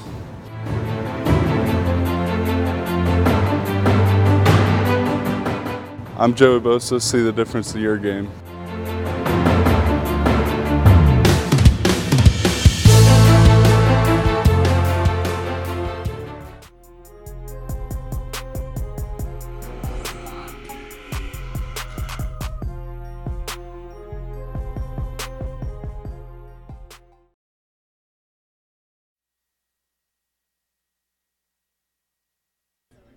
That's one of the things that is changing drastically in high school sports. And welcome back to Max and Irma's. We are in Westerville, along with the quarterback Greg Fry. I'm Marty Banos. We're so glad you're with us tonight here talking high school football. Still to come from Spectrum TV Sports. Aaron Goldstein will join us, and we'll talk about what they do on Friday nights. But we've been covering some of the big games in the area coming up this Friday night. Another one of them that comes up on this Friday, one of those big intra-district rivalries, and it seems like anymore there are one of those games about every week on the schedule. And one of them that's coming up Friday night is Dublin-Scioto playing host to Dublin-Jerome. And joining us right now is the head coach from Scioto, Carl Johnson. First of all, we appreciate you coming down and spending some time with us. In the midst of a week like this, these games are really different from any other game you'll play on the schedule, aren't they? They're different in the sense of it's a big game. It's important to the community. It's important to the kids. But as far as the game itself goes, it's going to be all the same things that are going to win and lose a ball game are going to be the same things this week. That's not going to be any different. Now, you're involved in a couple of these type of games. You have the Hard Road Trophy game with Worthington-Kilbourne. Yep. Are they different in their intensity? They're longer. You know, this is an inter-district game, so that's always a big matchup when you're playing a crosstown high school. Coach Guesswich does a really nice job over there at Jerome, and he's done some great things there since he's got there. Got the kids playing really hard. Battle of Hard Road, very different game. We've been playing them since we opened. A lot of fun. We trade that trophy at the end of the game, and we hope to keep it in our trophy case for another year. Coach, 19th year.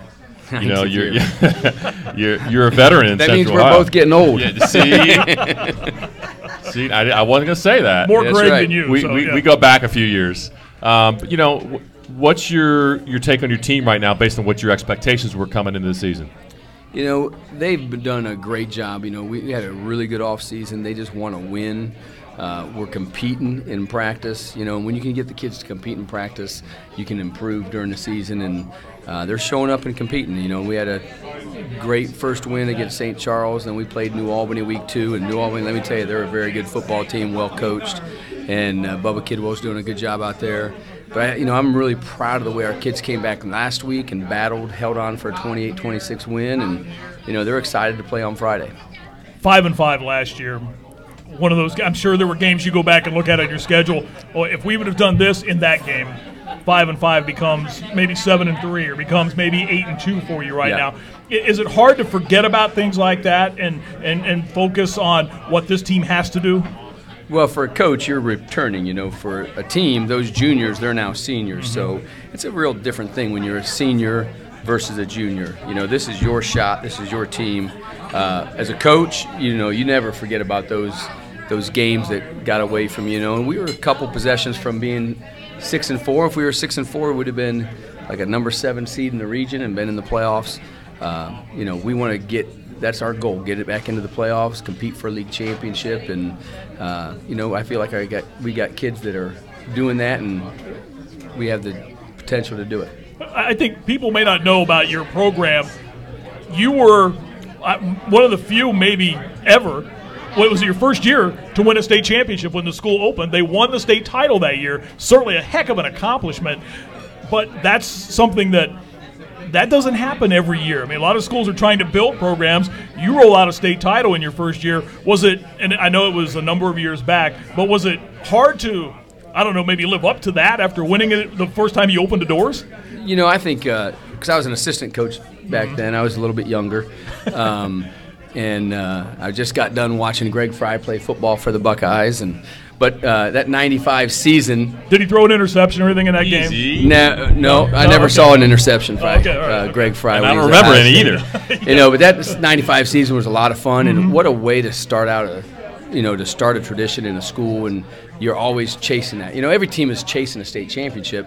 Very few teams are ever going to have a shot at winning one in reality. You know, there's 712 schools, and 7 are going to win a state championship. So, you know, our society's gotten so wrapped around a trophy in the college football series and the NCAA March Madness and, you know, NBA, you know, like nothing else matters. And there's a heck of a lot of good football teams that don't win an NCAA championship, and there's a lot of some very good, fantastic football teams that never win a state championship. So, you know, that's the pursuit, that's the dream, and you got to work your tail off to do it. It doesn't matter, you know, that's the pursuit, that's the journey, and that's what life's all about, is the journey. It was interesting when you said tradition, and that is a heck of a way to start your tradition, to build a tradition when kids can look back on the wall and see that team at 95 that won a state title. Absolutely. And you can tell them, hey, that's where you want to be. Absolutely. It can be done. And it can be done, you know, and that was a special year with a special group of kids, and it was it was not an easy time, you know, when you take one school and split it into two, and, you know, to be honest with you, it was the only time since that a school has started out with a senior class. You haven't seen a new school open with a senior class, and probably because of some of the things that politically were probably a nightmare for everybody making those tough decisions and how we ended up there. But, you know, you talk about your response to life.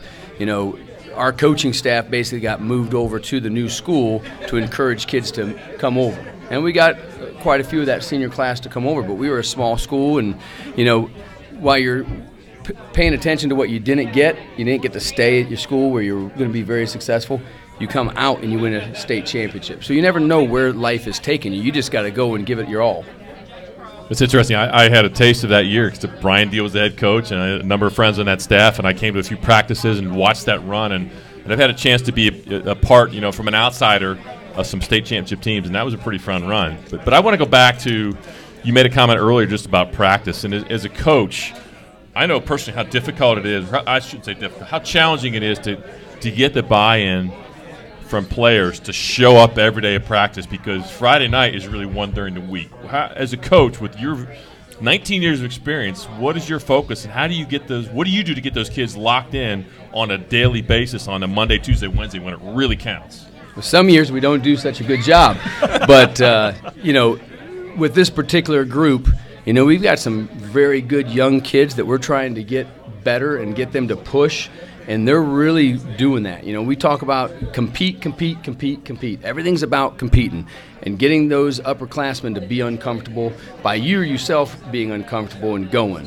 And, you know, your linemen, they always go. You know, that's just the life of a lineman. But getting those skilled kids to compete sometimes is a challenge. And, you know, they're getting after it. All right, let's break it down a little bit offensively. What do you like about your football team on that side of the ball? Who stands out for you there? You know, our quarterback's doing a great job, Kyron Rogers. Anytime you have a returner back at quarterback, he sees a lot of things that are happening on the defense, knows where we're trying to go with the ball. He's a really smart player, does a good job avoiding sacks, avoiding interceptions. We've got pretty good depth at our skill positions.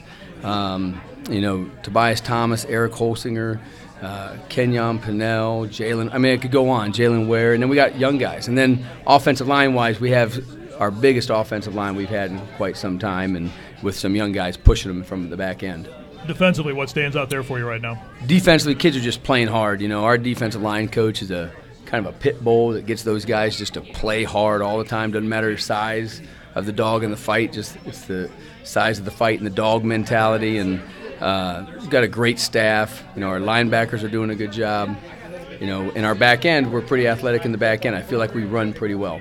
Getting some questions for you, Coach, from our Facebook and Twitter pages. From Twitter, wondering about playing in an intra-district rivalry game like this. What's the week like at school? Is it different than a normal rivalry game, if there is such a thing as a normal rivalry game? If it's different, I don't know about it because I'm too busy, you know, trying to prepare for the game. And, you know, the one thing we talk about is you can get all hyped up and excited. That's not going to win a game. You know, whatever the school's doing is what the school's doing. What's going to win the game is, did you do your preparation and take in the game plan and work your tail off to execute the game plan. And when you get to Friday, you're going to compete for 4 quarters. That's what's going to win the ball game, not the hype, not the rah-rah and all that stuff. You're going to want to win on Friday. You don't have to worry about that Monday, Tuesday, Wednesday, Thursday. You got to worry about paying attention to detail. I want to go back to offense and talk about RPOs, because we hear that quite a bit. Yep. And that seems to be the trend in offensive football. When you got a quarterback, you got a good quarterback, an athletic quarterback. Smart quarterback. He's got to be a smart quarterback. That's true. So what percentage of plays are RPOs for what you guys do? Well, if Coach Guesswich is listening, none. We're hand the ball off or throw. Never an option to do the other. He was here last week, by the way. He should be on stage. He's good. Right, yeah. He is good. You got a tough act to follow tonight. Yeah. So, be honest with you, if we have a quarterback that can do it like we do Kyron, we're going to let him make the decision based on what he sees most of the time. And if he wants to throw the ball to the outside, he can throw the ball to the outside. If he's reading a linebacker also off the run, he can read that linebacker and take what he sees. And I'm asking that more from a fan standpoint, watching the game, because it's such a trend of there's so much going on after the snap. That's right. If you're a receiver in today's offense, you better be playing, because the ball could be coming to you any play. In other words, you can't take a play off, right? You cannot take a play off. And, all you got to do is watch Jerome. I mean, they'll throw that ball to the field, to the boundary, down the field, all over the place. But, for our offense, we want to win the advantage, and unless you're going to bring in and have 9 guys in the box offensively, it's tough against today's high school players that are so strong and things. You're looking to get an advantage where they don't have that advantage over you. And so our running back can get frustrated at times, because he's thinking he's getting the ball, and next thing you know, it's pulled and it's going to a slot receiver or a wide out or something like that. And I think that's part of the beauty of it. And for our offense, some of our best offense is when we're running our RPOs. Coach, another question thrown at you from our Facebook page. You got our friend Mike Tackett checking in saying, Carl, glad to see that you're still coaching. He says he played at Marysville when they had Coach Weiskircher. A lot of great games from 03. Great coach right there. The Irish, yeah. And that's interesting, because the way the OCC has grown over the years and the way it's expanded now, 32 schools in the league, and the competitiveness of the league. You look at the top, well, for example, the Division I top 10. Over half of them are from the Ohio Capital Conference. There's not a week out where you can go, we're going to be okay this Friday night. No, I know that's our case for sure. Right. There's probably a few teams that get to look at their schedule and say, hey, we're going to be able to rest some guys this week. But overall, the OCC, great conference. And a funny story too, I've been around Dublin for this is my 32nd year coaching in Dublin, and back in the late 80s, they couldn't get the OCC to let them in. Oh, that's right. And, we were fighting like heck to become one of those teams, and eventually it happened, and now there's 32, 34 teams in the league. Well, we threw out a great question a couple of weeks back to ask somebody if they could name the original 8 schools. And I don't know if I could, but a lot of people don't know Whitehall was one. Exactly. But that's just the growth, though, the way that league has expanded. And from top to bottom, almost every school, when they roll out a team on a Friday night, that's right, they have a chance. So that makes it difficult and, I guess, fun, maybe? It's a blast. In our division, we're playing Hilliard-Darby, Hilliard-Bradley, Thomas Worthington, Kilbourne, Delaware Hayes. I mean, it doesn't let up at all any given week. The week that you think you can let up is the week that you're going to be in the dogfight of your life. With that being said, these intra-district games, with the way the league changes, the realignment that's coming up in a couple of years, some schools won't play each other. For example, North and Central, they'll go to different Pickering to North, Pickering to Central will go to different divisions. Is that a good thing or a bad thing? That they're going to different divisions? Or that some of the schools inside the district, like, for example, you don't play Kaufman this year. Yeah. Is that a good thing or a bad thing? It's a good thing. I've seen them. They're a little bit bigger than we are. But, the one you get the good and the bad of all. I always say you get the good and the bad of all things. And, one of the good things of Central Ohio, 30 years ago, Central Ohio was not a part of the football landscape in the state of Ohio. Now it is a major part of the landscape in the state of Ohio. You got a lot of growth. You got a lot of great high schools. Well, that, you got to try to manage that. And, there's a lot. It's not a perfect league with that many schools and try to keep everybody happy. But realigning to keep some balance, especially in a sport like football where you have to qualify to get in. And, there is some discrepancies on just because a school is a Division I school, That doesn't mean they can compete with Pick Central or Dublin Kaufman, for example, or something like that. So, I think it's good that they rebalance the leagues out every 5-6 years. So going back to this week, Friday night, you guys you've had the bulk of your practices this week. Yep. How do you feel as far as your preparation so far? Like typically Wednesday night, right? It's wrapped up, ready to go. Hayes in the barn. It better be in the barn, right? That's right. Nothing. If it's going in new tomorrow, we're in trouble. You got a problem. So I feel good. I think we had a really good practice today, and our kids worked hard, and I know they'll be excited, and they'll be ready to get out there tomorrow and just kind of wrap things up and get the game going. I think Wednesday's my favorite night. The day before, 48-hour mode, all that. I think the hardest one is Thursday from 5:30 to 7 o'clock Friday. You gotta. We tell the kids 7 o'clock. We'll get here at 7 o'clock. And that'll be on Friday night when you take on Dublin Jerome. Pleasure to have you come down. Thank you very much. Appreciate all you guys are doing. Carl Johnson, the head coach of Dublin Scioto. They have Dublin Jerome on Friday night. When we come back, we'll talk a little high school football on the TV side. Aaron Goldstein from Spectrum Television will join us. We're live at Max and Irma's here in Westerville. More to come here on EBSN Online.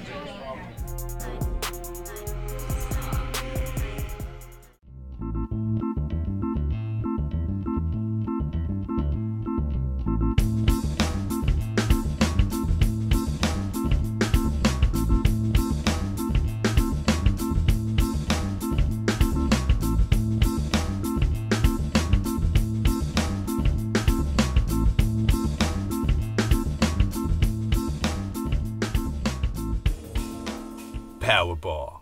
Don't get caught without one. The Rivalry, a historic showdown between two great teams and two passionate fan bases. This season, join Germain Honda of Dublin and Germain Honda of Ann Arbor as we relive the greatest moments in the history of the game, with special offers for listeners. Discover Honda's award-winning lineup of cars and SUVs, like the 2017 CR-V, starting at just over $24,000. But rest assured, whether you're in Ann Arbor or Columbus, you can count on Germain Honda to deliver the right car, the right price, the right way.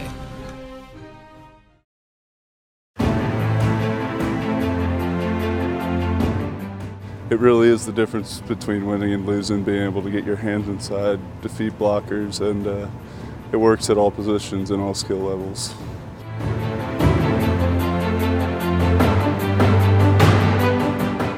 I'm Joey Bosa. See the difference in your game.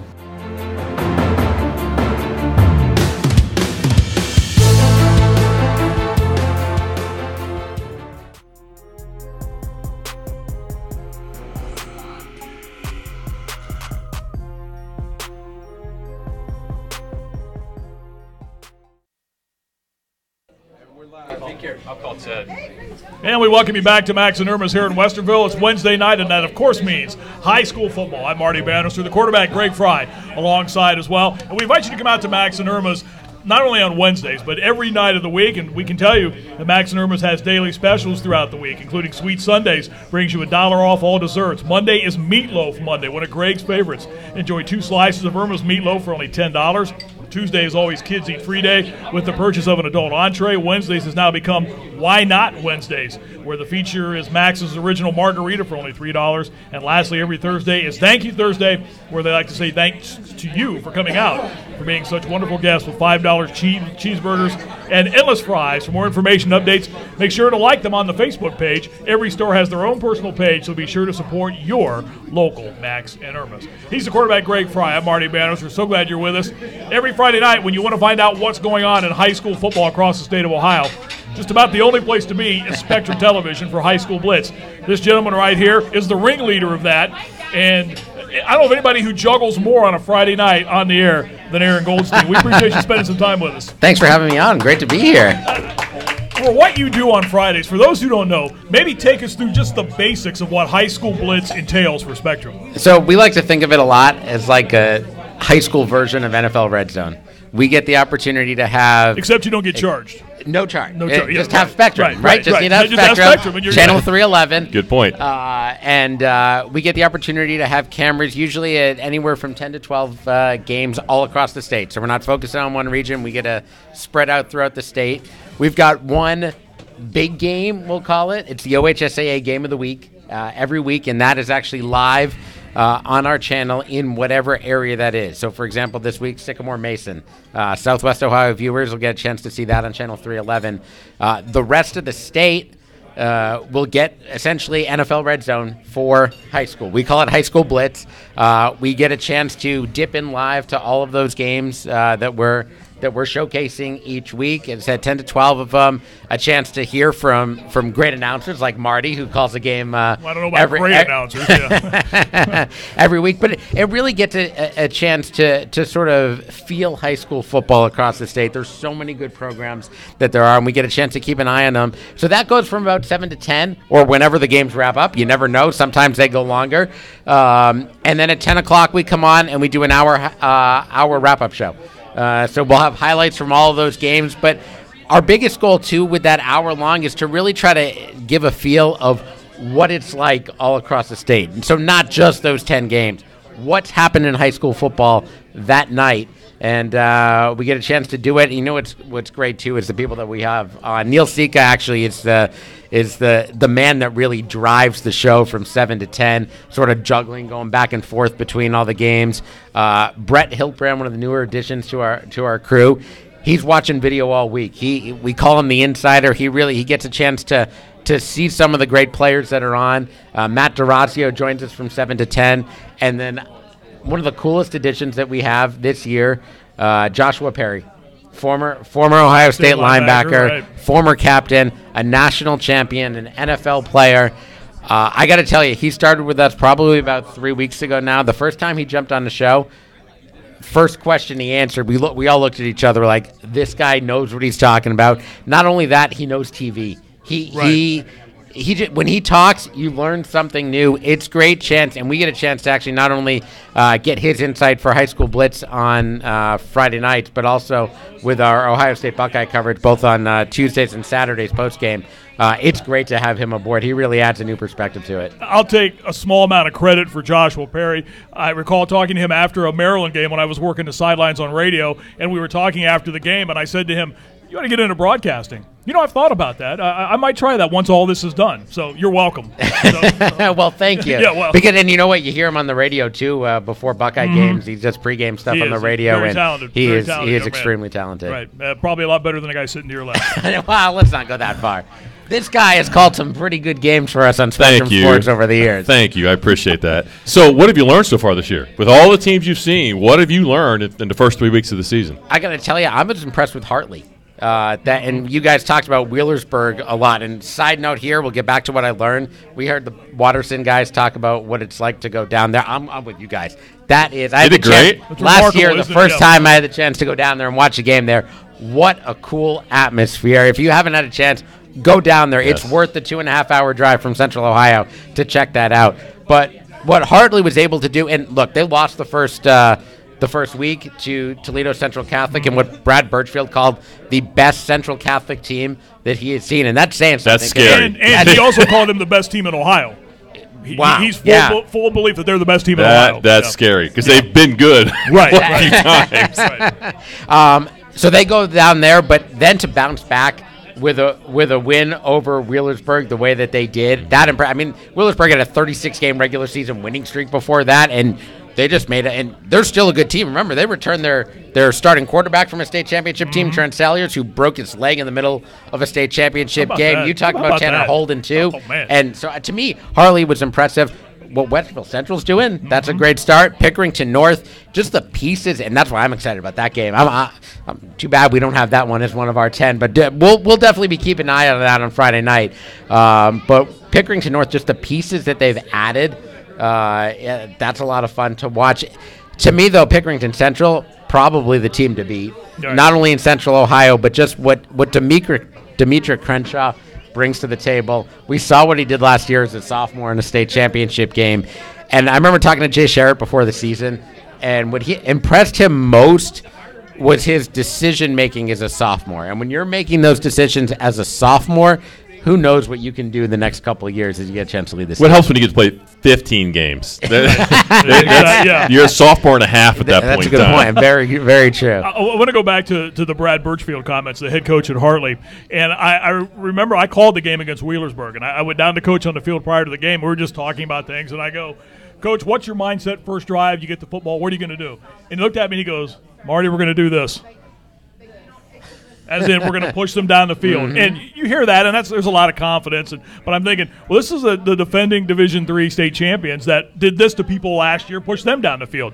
And that's exactly what Hartley did. They walked out on that first drive and just pushed Wheelersburg down the field. And it was impressive to watch that, but I think the Wheelersburg team that comes back on Friday night to take on our friends from Watterson, which we had on a couple of minutes ago, they're going to be smarting from that. I think they're going to be ready for Watterson on Friday. Oh, I think so. You don't want to make two of those long trips up north and come up empty on both of them. Of course, Watterson hoping to have something to say about that, but they certainly will have their hands full. Aaron Goldstein from Spectrum Television here with us tonight as we talk high school football. We're into week number 4. Which is that hard to believe? It is. It's just staggering. It's just staggering. More than a third of the way through the season when this one's all done. It'll be amazing. And the computer rankings, the first of those come out next week on Tuesday.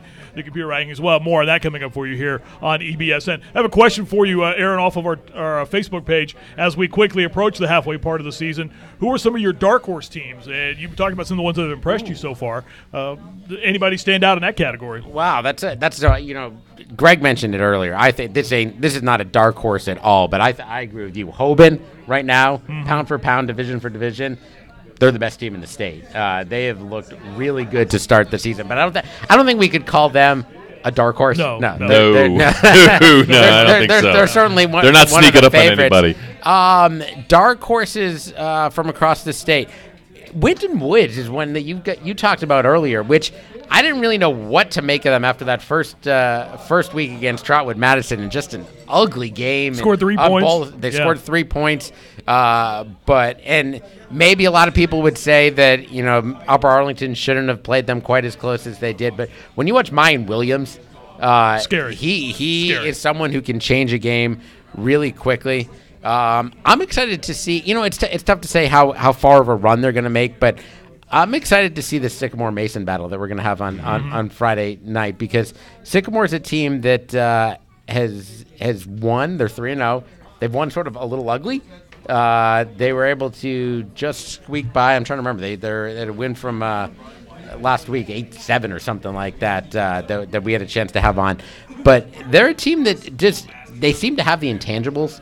So we'll see how that one plays out. It's a good test for them going up against Mason this week. Well, those are two programs that have been successful the last couple of years. I mean, they have been right on the verge in Cincinnati of breaking through.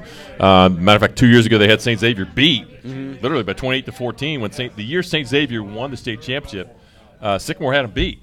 And a lot of people had St. X beat that week and couldn't finish the deal. But even though they've lost some senior classes, they continue to perform. So they've done a tremendous job. So that's going to be a great matchup. Speaking of St. X, I know you like to speak of St. X, right? But you're driving him nuts right now. I love it.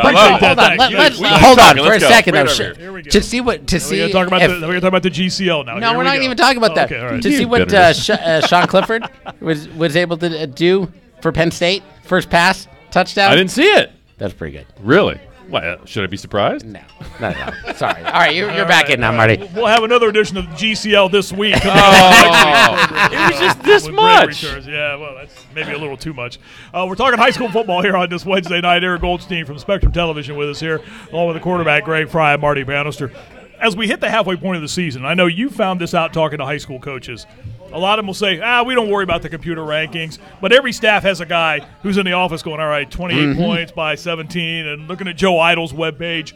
It's a point of the season where I think that's kind of maybe the line of demarcation for some teams. They know when they get to this point and the rankings come out, what's ahead of them. I thought it was really interesting to hear Brett Morrison say, when you asked him about the AP rankings and being 9th, and he was honest. He said, that matters. Yeah, and I was talking to him afterwards.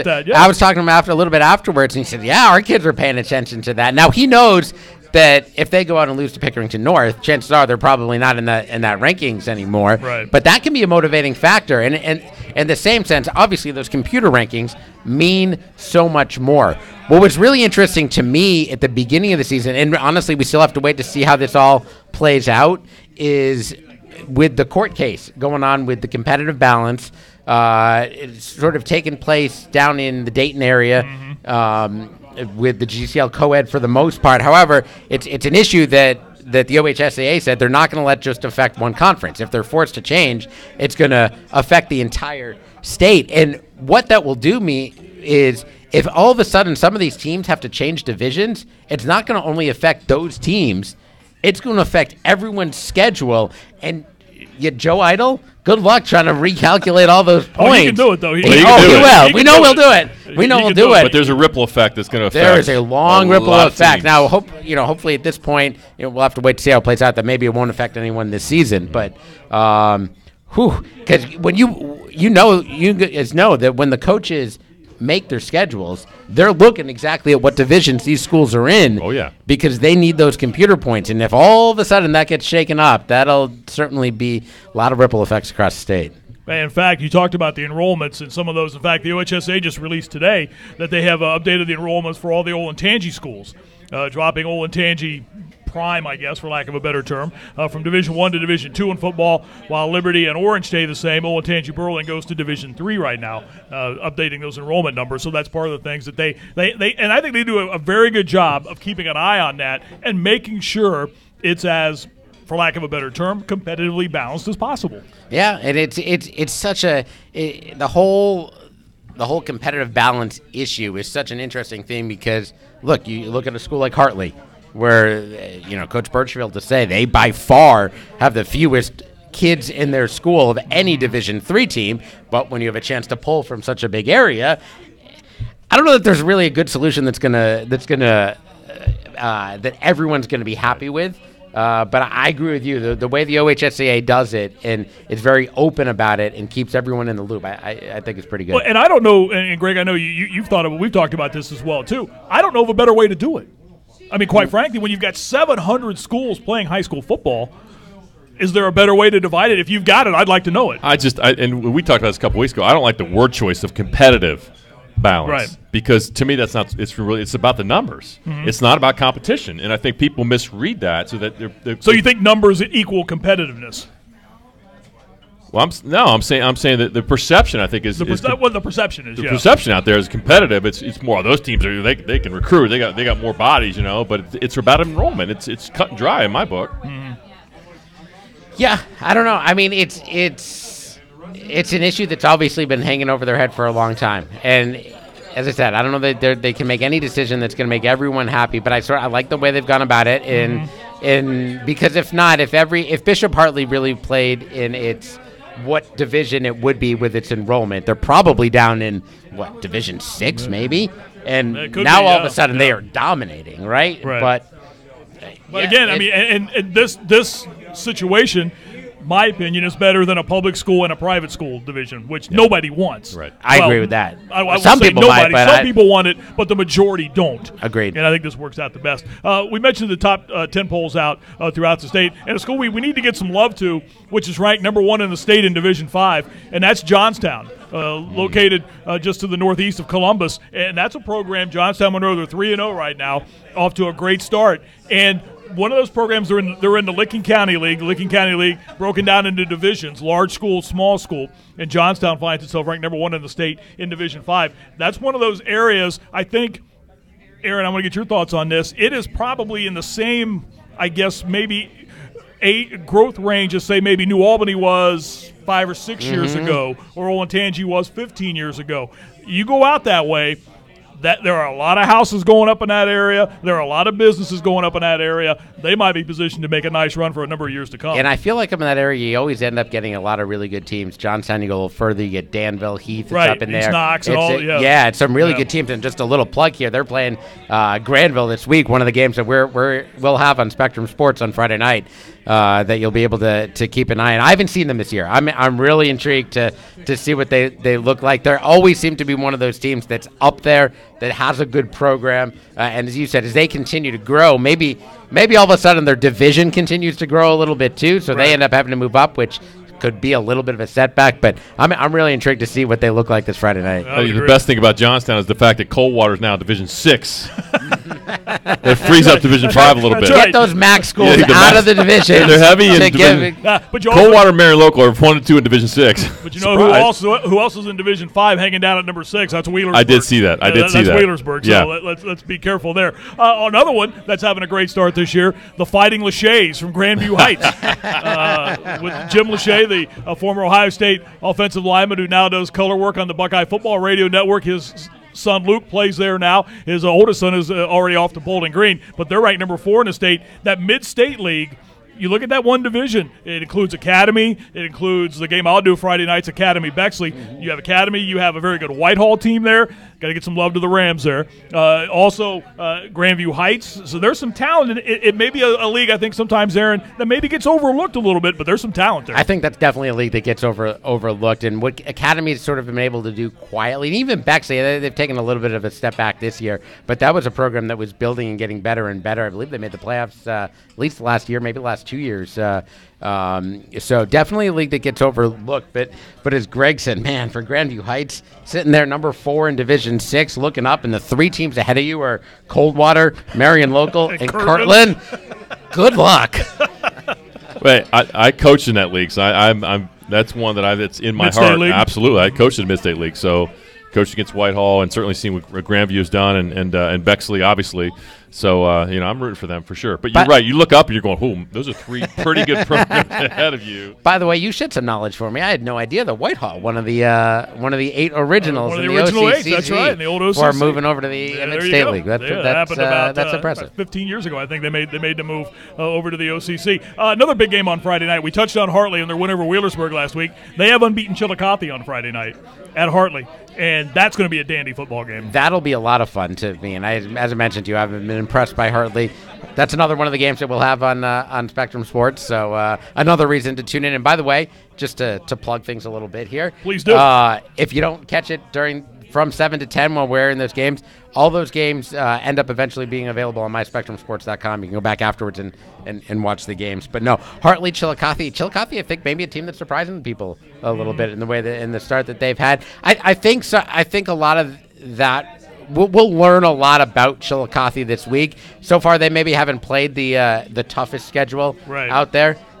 So certainly going up against Hartley is something that we'll find out a little bit about Chillicothe and if they are for real this year. I haven't seen Chillicothe on film yet, but I would just say that I would not want to play Bishop Hartley right now after who they play the first couple of weeks. I would not want to go play them right now, just saying. They had Reedy last week, though, so Hartley got their third win or second win that way. Yeah, but the first 2 weeks they played 2 of the best teams in the state of Ohio, and they've improved dramatically. So, good luck. Well, we're going to find out, though. So, you know what? Chillicothe gets their opportunity. That is right. You never know on Friday night. Absolutely. Again, Aaron, take us through Spectrum Sports High School Blitz. Where can folks find it? When does it start? What can folks expect to see when you guys sign on at 7 o'clock Friday? Sure, 7 o'clock every Friday night, channel 311, 1311. Turn us on, as I said, when we'll start at 7 with Neil, Brett, and Matt DeRazio bouncing you all across the region, or all across the state, I should say. 10 different games this week. I mentioned the Sycamore Mason game. That's our big TV game, but we got Barberton, Revere, Hudson, Brecksville, Lake Catholic, Cleveland Heights. That's up in Northeast Ohio. The 3 in Central Ohio, Chillicothe, Hartley that we talked about, Johnston, Granville we talked about, and Bexley, Columbus Academy, where Marty will be for us. And then didn't even really get a chance much to talk about Southwest Ohio. Lakota East Princeton. Watch out for Princeton. They've got 3 of the top 15 recruits in the junior class in all of Ohio. Wow. 3 of the top 15 there. So that'll be a lot of fun. Springfield, Centerville. Centerville's sort of a down year, but Springfield's looked pretty good this year. And then we'll have Roger Bankin and Alter. So that'll be we'll bounce you all around from 7 to 10. Then I'll Joshua Perry and I will come on at 10 o'clock, and we'll get a chance to wrap things up, highlights. And do it all again. That's right. Yep, we'll do it, and maybe even talk to Marty at some point in the 10 o'clock hour. If you're out of people to talk to, then I'll be available. Always a pleasure, my friend. Thanks for having me on. Really Aaron appreciate Goldstein it. from Spectrum Television. Stay with us. We'll come back with more. Get our weekly OHSAA update after this time out. We're live at Max and Urban's here in Westerville as we talk high school football with you right here on EBSN.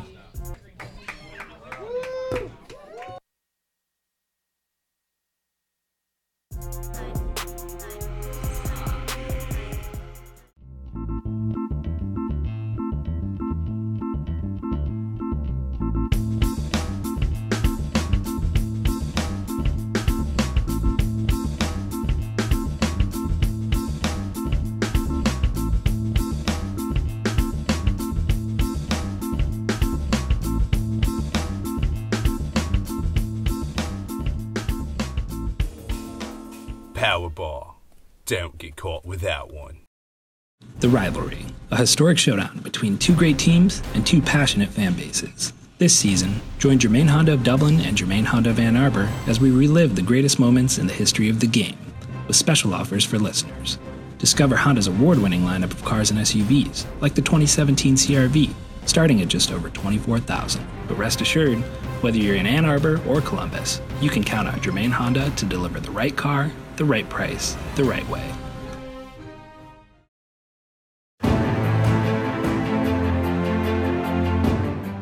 It really is the difference between winning and losing, being able to get your hands inside, defeat blockers, and it works at all positions and all skill levels.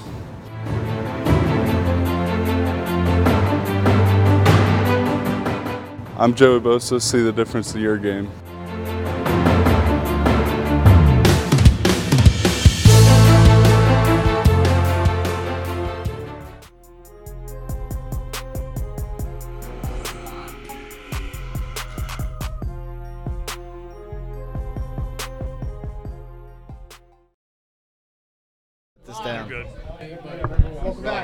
And welcome back to Max and Irma's here in Westerville. The remaining 15 minutes in this evening's program. I'm Marty Bannister, the quarterback, Greg Fry with us. So glad you're with us here on this Wednesday as we talk high school football heading into week number 4 of the high school football season. Hard to believe the computer rankings come out next Tuesday, the first go-around, the first look at those. A lot of anticipation heading into that. And we are, Greg, almost a month, 2 months away from the start of the postseason. That's crazy. Staggering. Well, we're 9 days away from being halfway through. Week 5 will be in the books, and then we're looking downhill, which is, again, it's crazy, yet it's kind of what happens every year. Sure is, sure is. As we like to do each and every week here on this program, we like to get an update from the Ohio High School Athletic Association. Tyler Brooks has been kind enough to come down and spend some time with us this evening. Among his duties includes Director of Officiating at the OHSAA, which is probably a handful, isn't it, each and every week? It is, but there's a lot of hands involved in it in our office. We have 4 full-time staff members and an intern that help out. A large separation of duties from Bo, who you guys have met. And Bo Rugg does a great job. And so you're basically Bo's right-hand man, is what I was told. I'm one of a couple, yeah. Oh, okay. We tag team a lot of things, but I've learned a lot, been there for about 4.5 years, and what I've learned is there's a lot of misconceptions. Like a lot of college football fans have misconceptions about the NCAA. A lot of Ohio high school fans have misconceptions about what the OHSAA does, and it's just a continuing education part on fans, our member schools, coaches, players, and so on. That's a great point, because I think you hit it right on the head. There are misconceptions out there about exactly what you're supposed to do and how the OHSAA does it. And basically, if I could sum it up in just one sentence, it's all about the kids. It is. Which is where it's supposed to be anyway.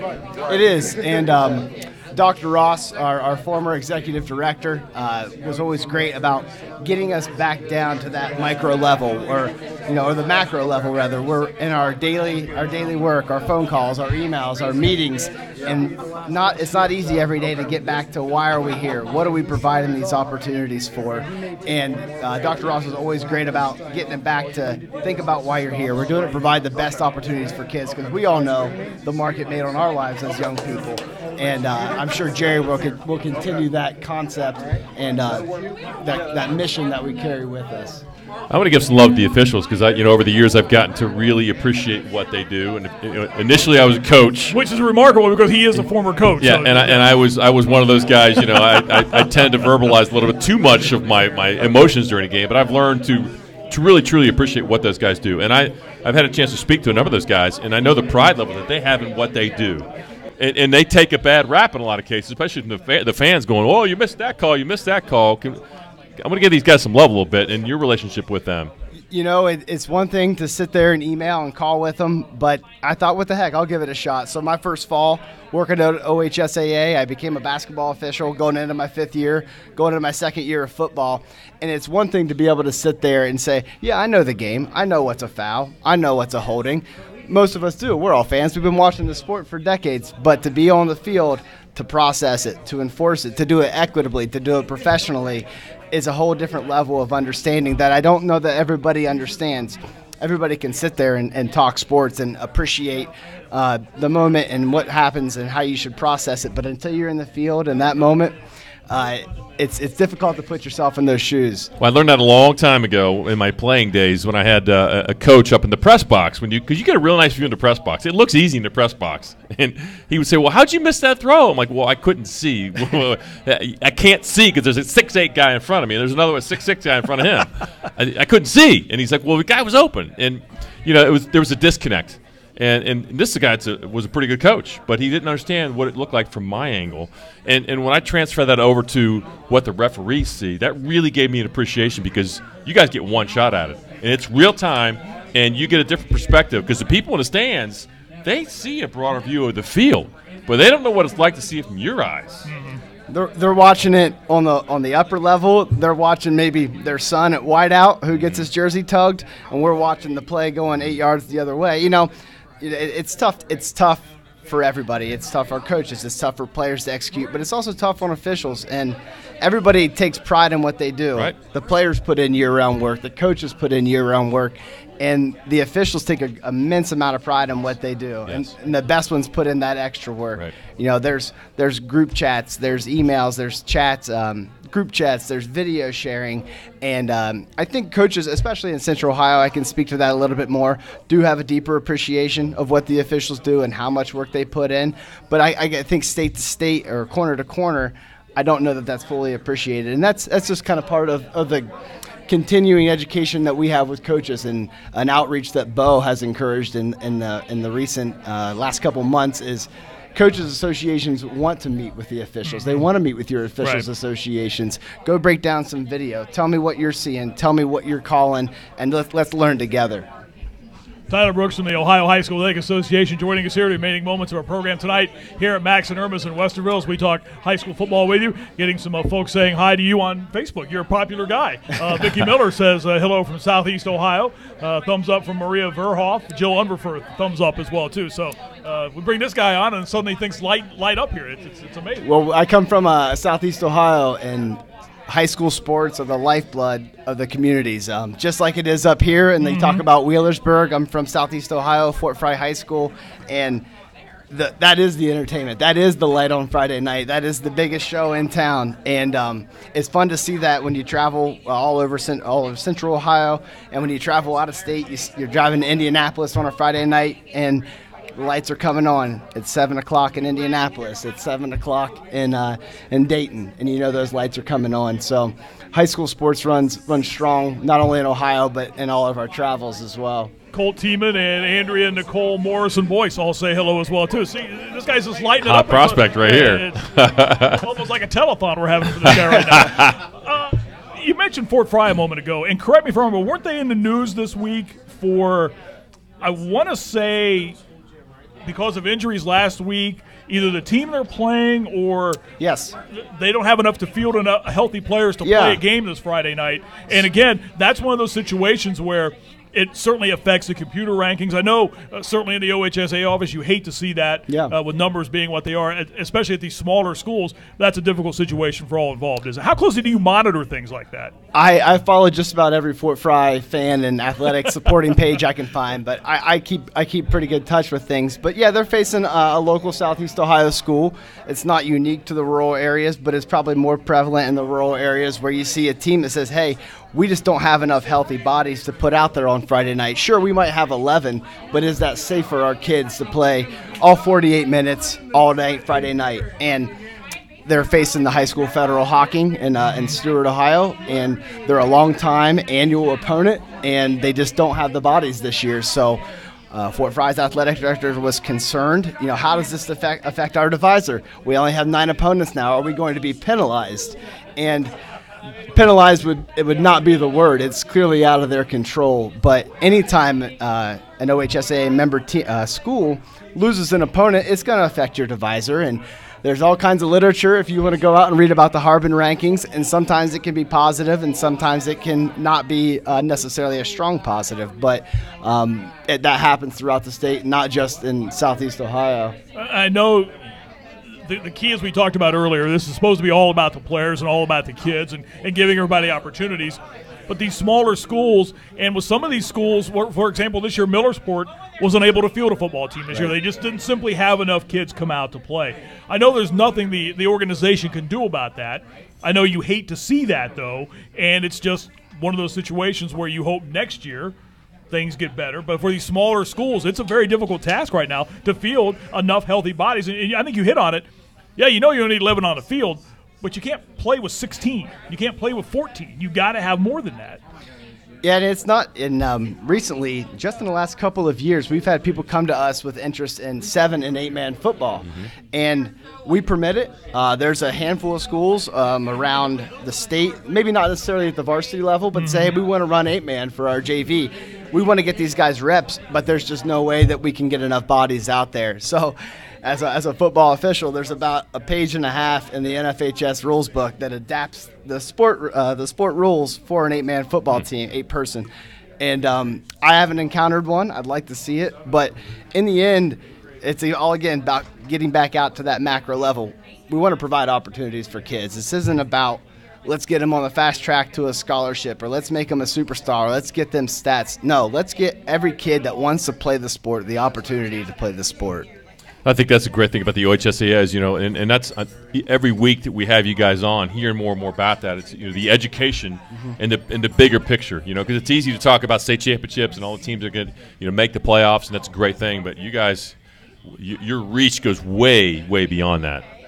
It does. It's been fun in my 4.5 years there just to find out when you wear a shirt like this around. Oh, what do you do there? Are you an official? Are you a coach? And people just try to get a grasp of what we're about. And I can't say enough about we're an organization that executes what our member schools want us to do.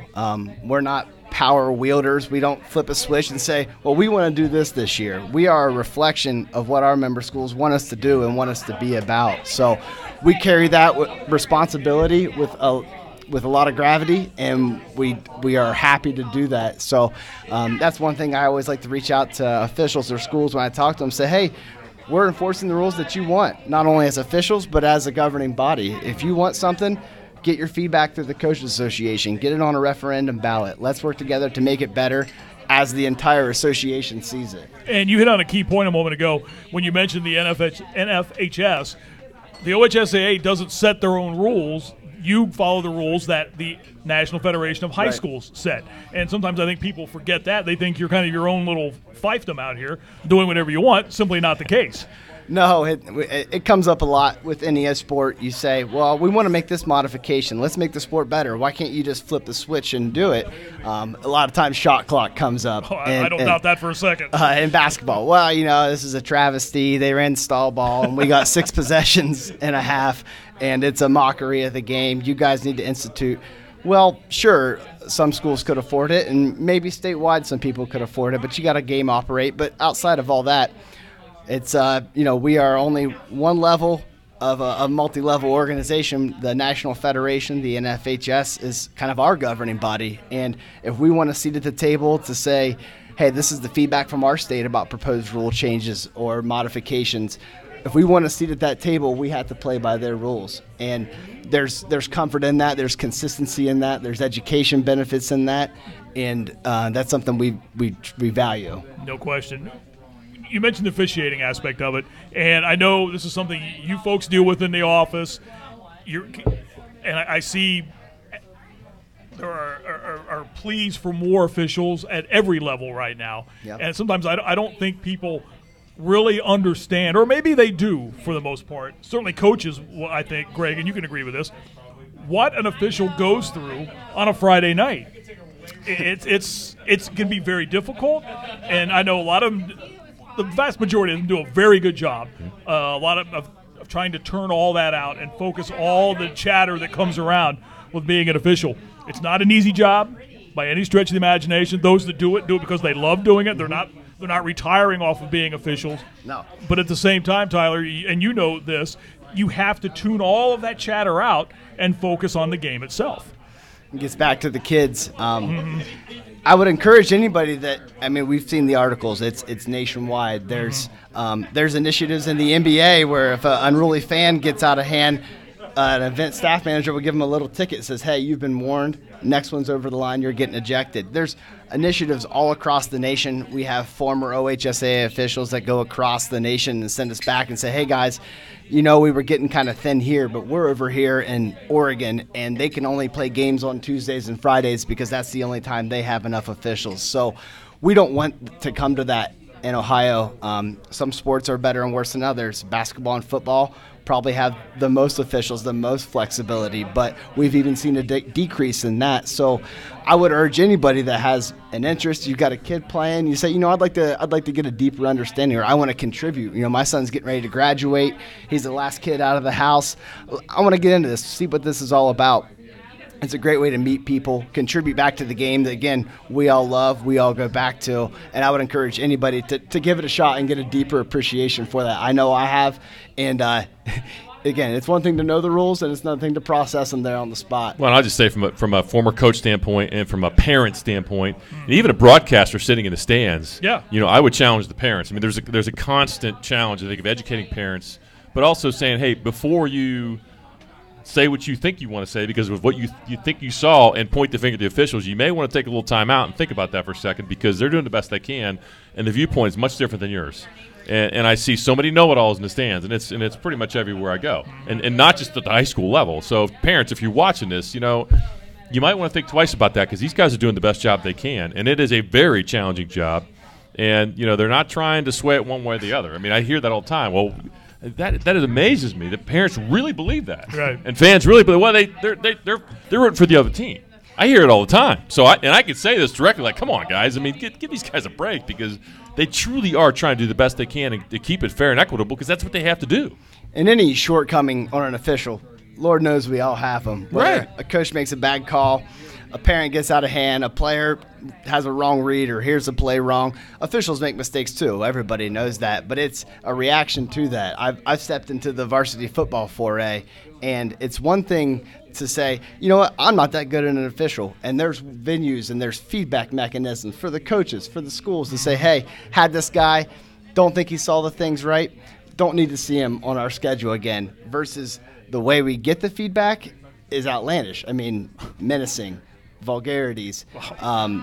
It's some of it's not even worth discussing, but it's there's not every official thinks they're perfect, but there's venues for feedback, for improvement, and officials be the first to say you've never officiated a perfect game, just like a player's never played it and a coach has never coached it. So it's just we're all part of the game. You have coaches, players, and officials, and we need all three of them. It's amazing because I've asked officials that I've talked to over the years at every level.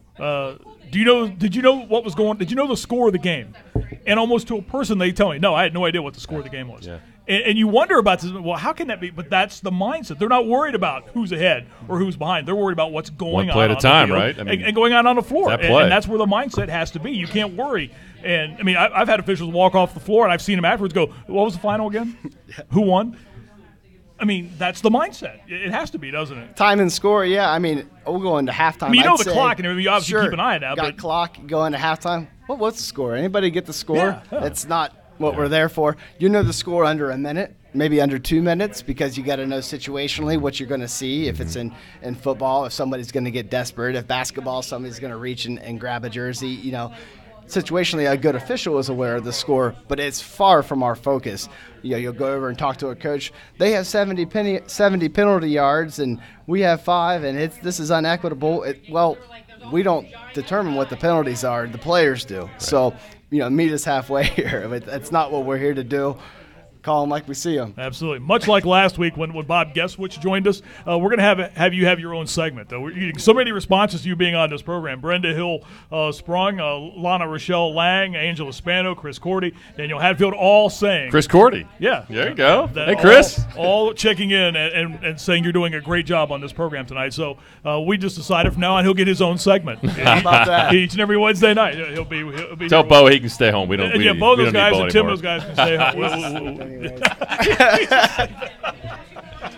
I'm sure he heard that. He can watch the recording, however. Tyler, we appreciate you coming out. We love you, very brother. much. My pleasure. Tyler Brooks from the Ohio High School Athletic Association joining us. That'll do it for tonight's program. We're going to wrap it up. Again, thanks to all of you who joined us. We heard from Westerville Central. We heard from Watterson. We heard from Dublin Scioto. Aaron Goldstein from Spectrum Television joined us as well, too. So if you missed this program, you missed a heck of a lot. But you're fortunate because you can go back to our page, EBSN Online, and watch the program again and see everything that you missed, including Greg Fry.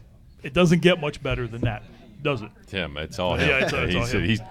He's drawing the hits. All right, thanks to the entire staff here at Max and Irma's. They do a great job of taking care of us. We invite you to stop out here to the Max and Irma's here in Westerville at the corner of 3C and Maxtown, not only on Wednesdays, every night of the week, and try the great menu items that are all throughout here at Max and Irma's. Thanks to Jake. Thanks to the entire cast and crew from our EBSN stations. They do a great job. We appreciate that. That'll do it. We're back with you next Wednesday night for week number 5.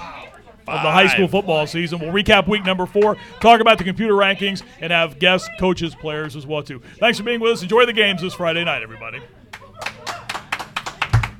Thanks for having me. Well done. Good job. Thanks for having me, Marty. Nice job.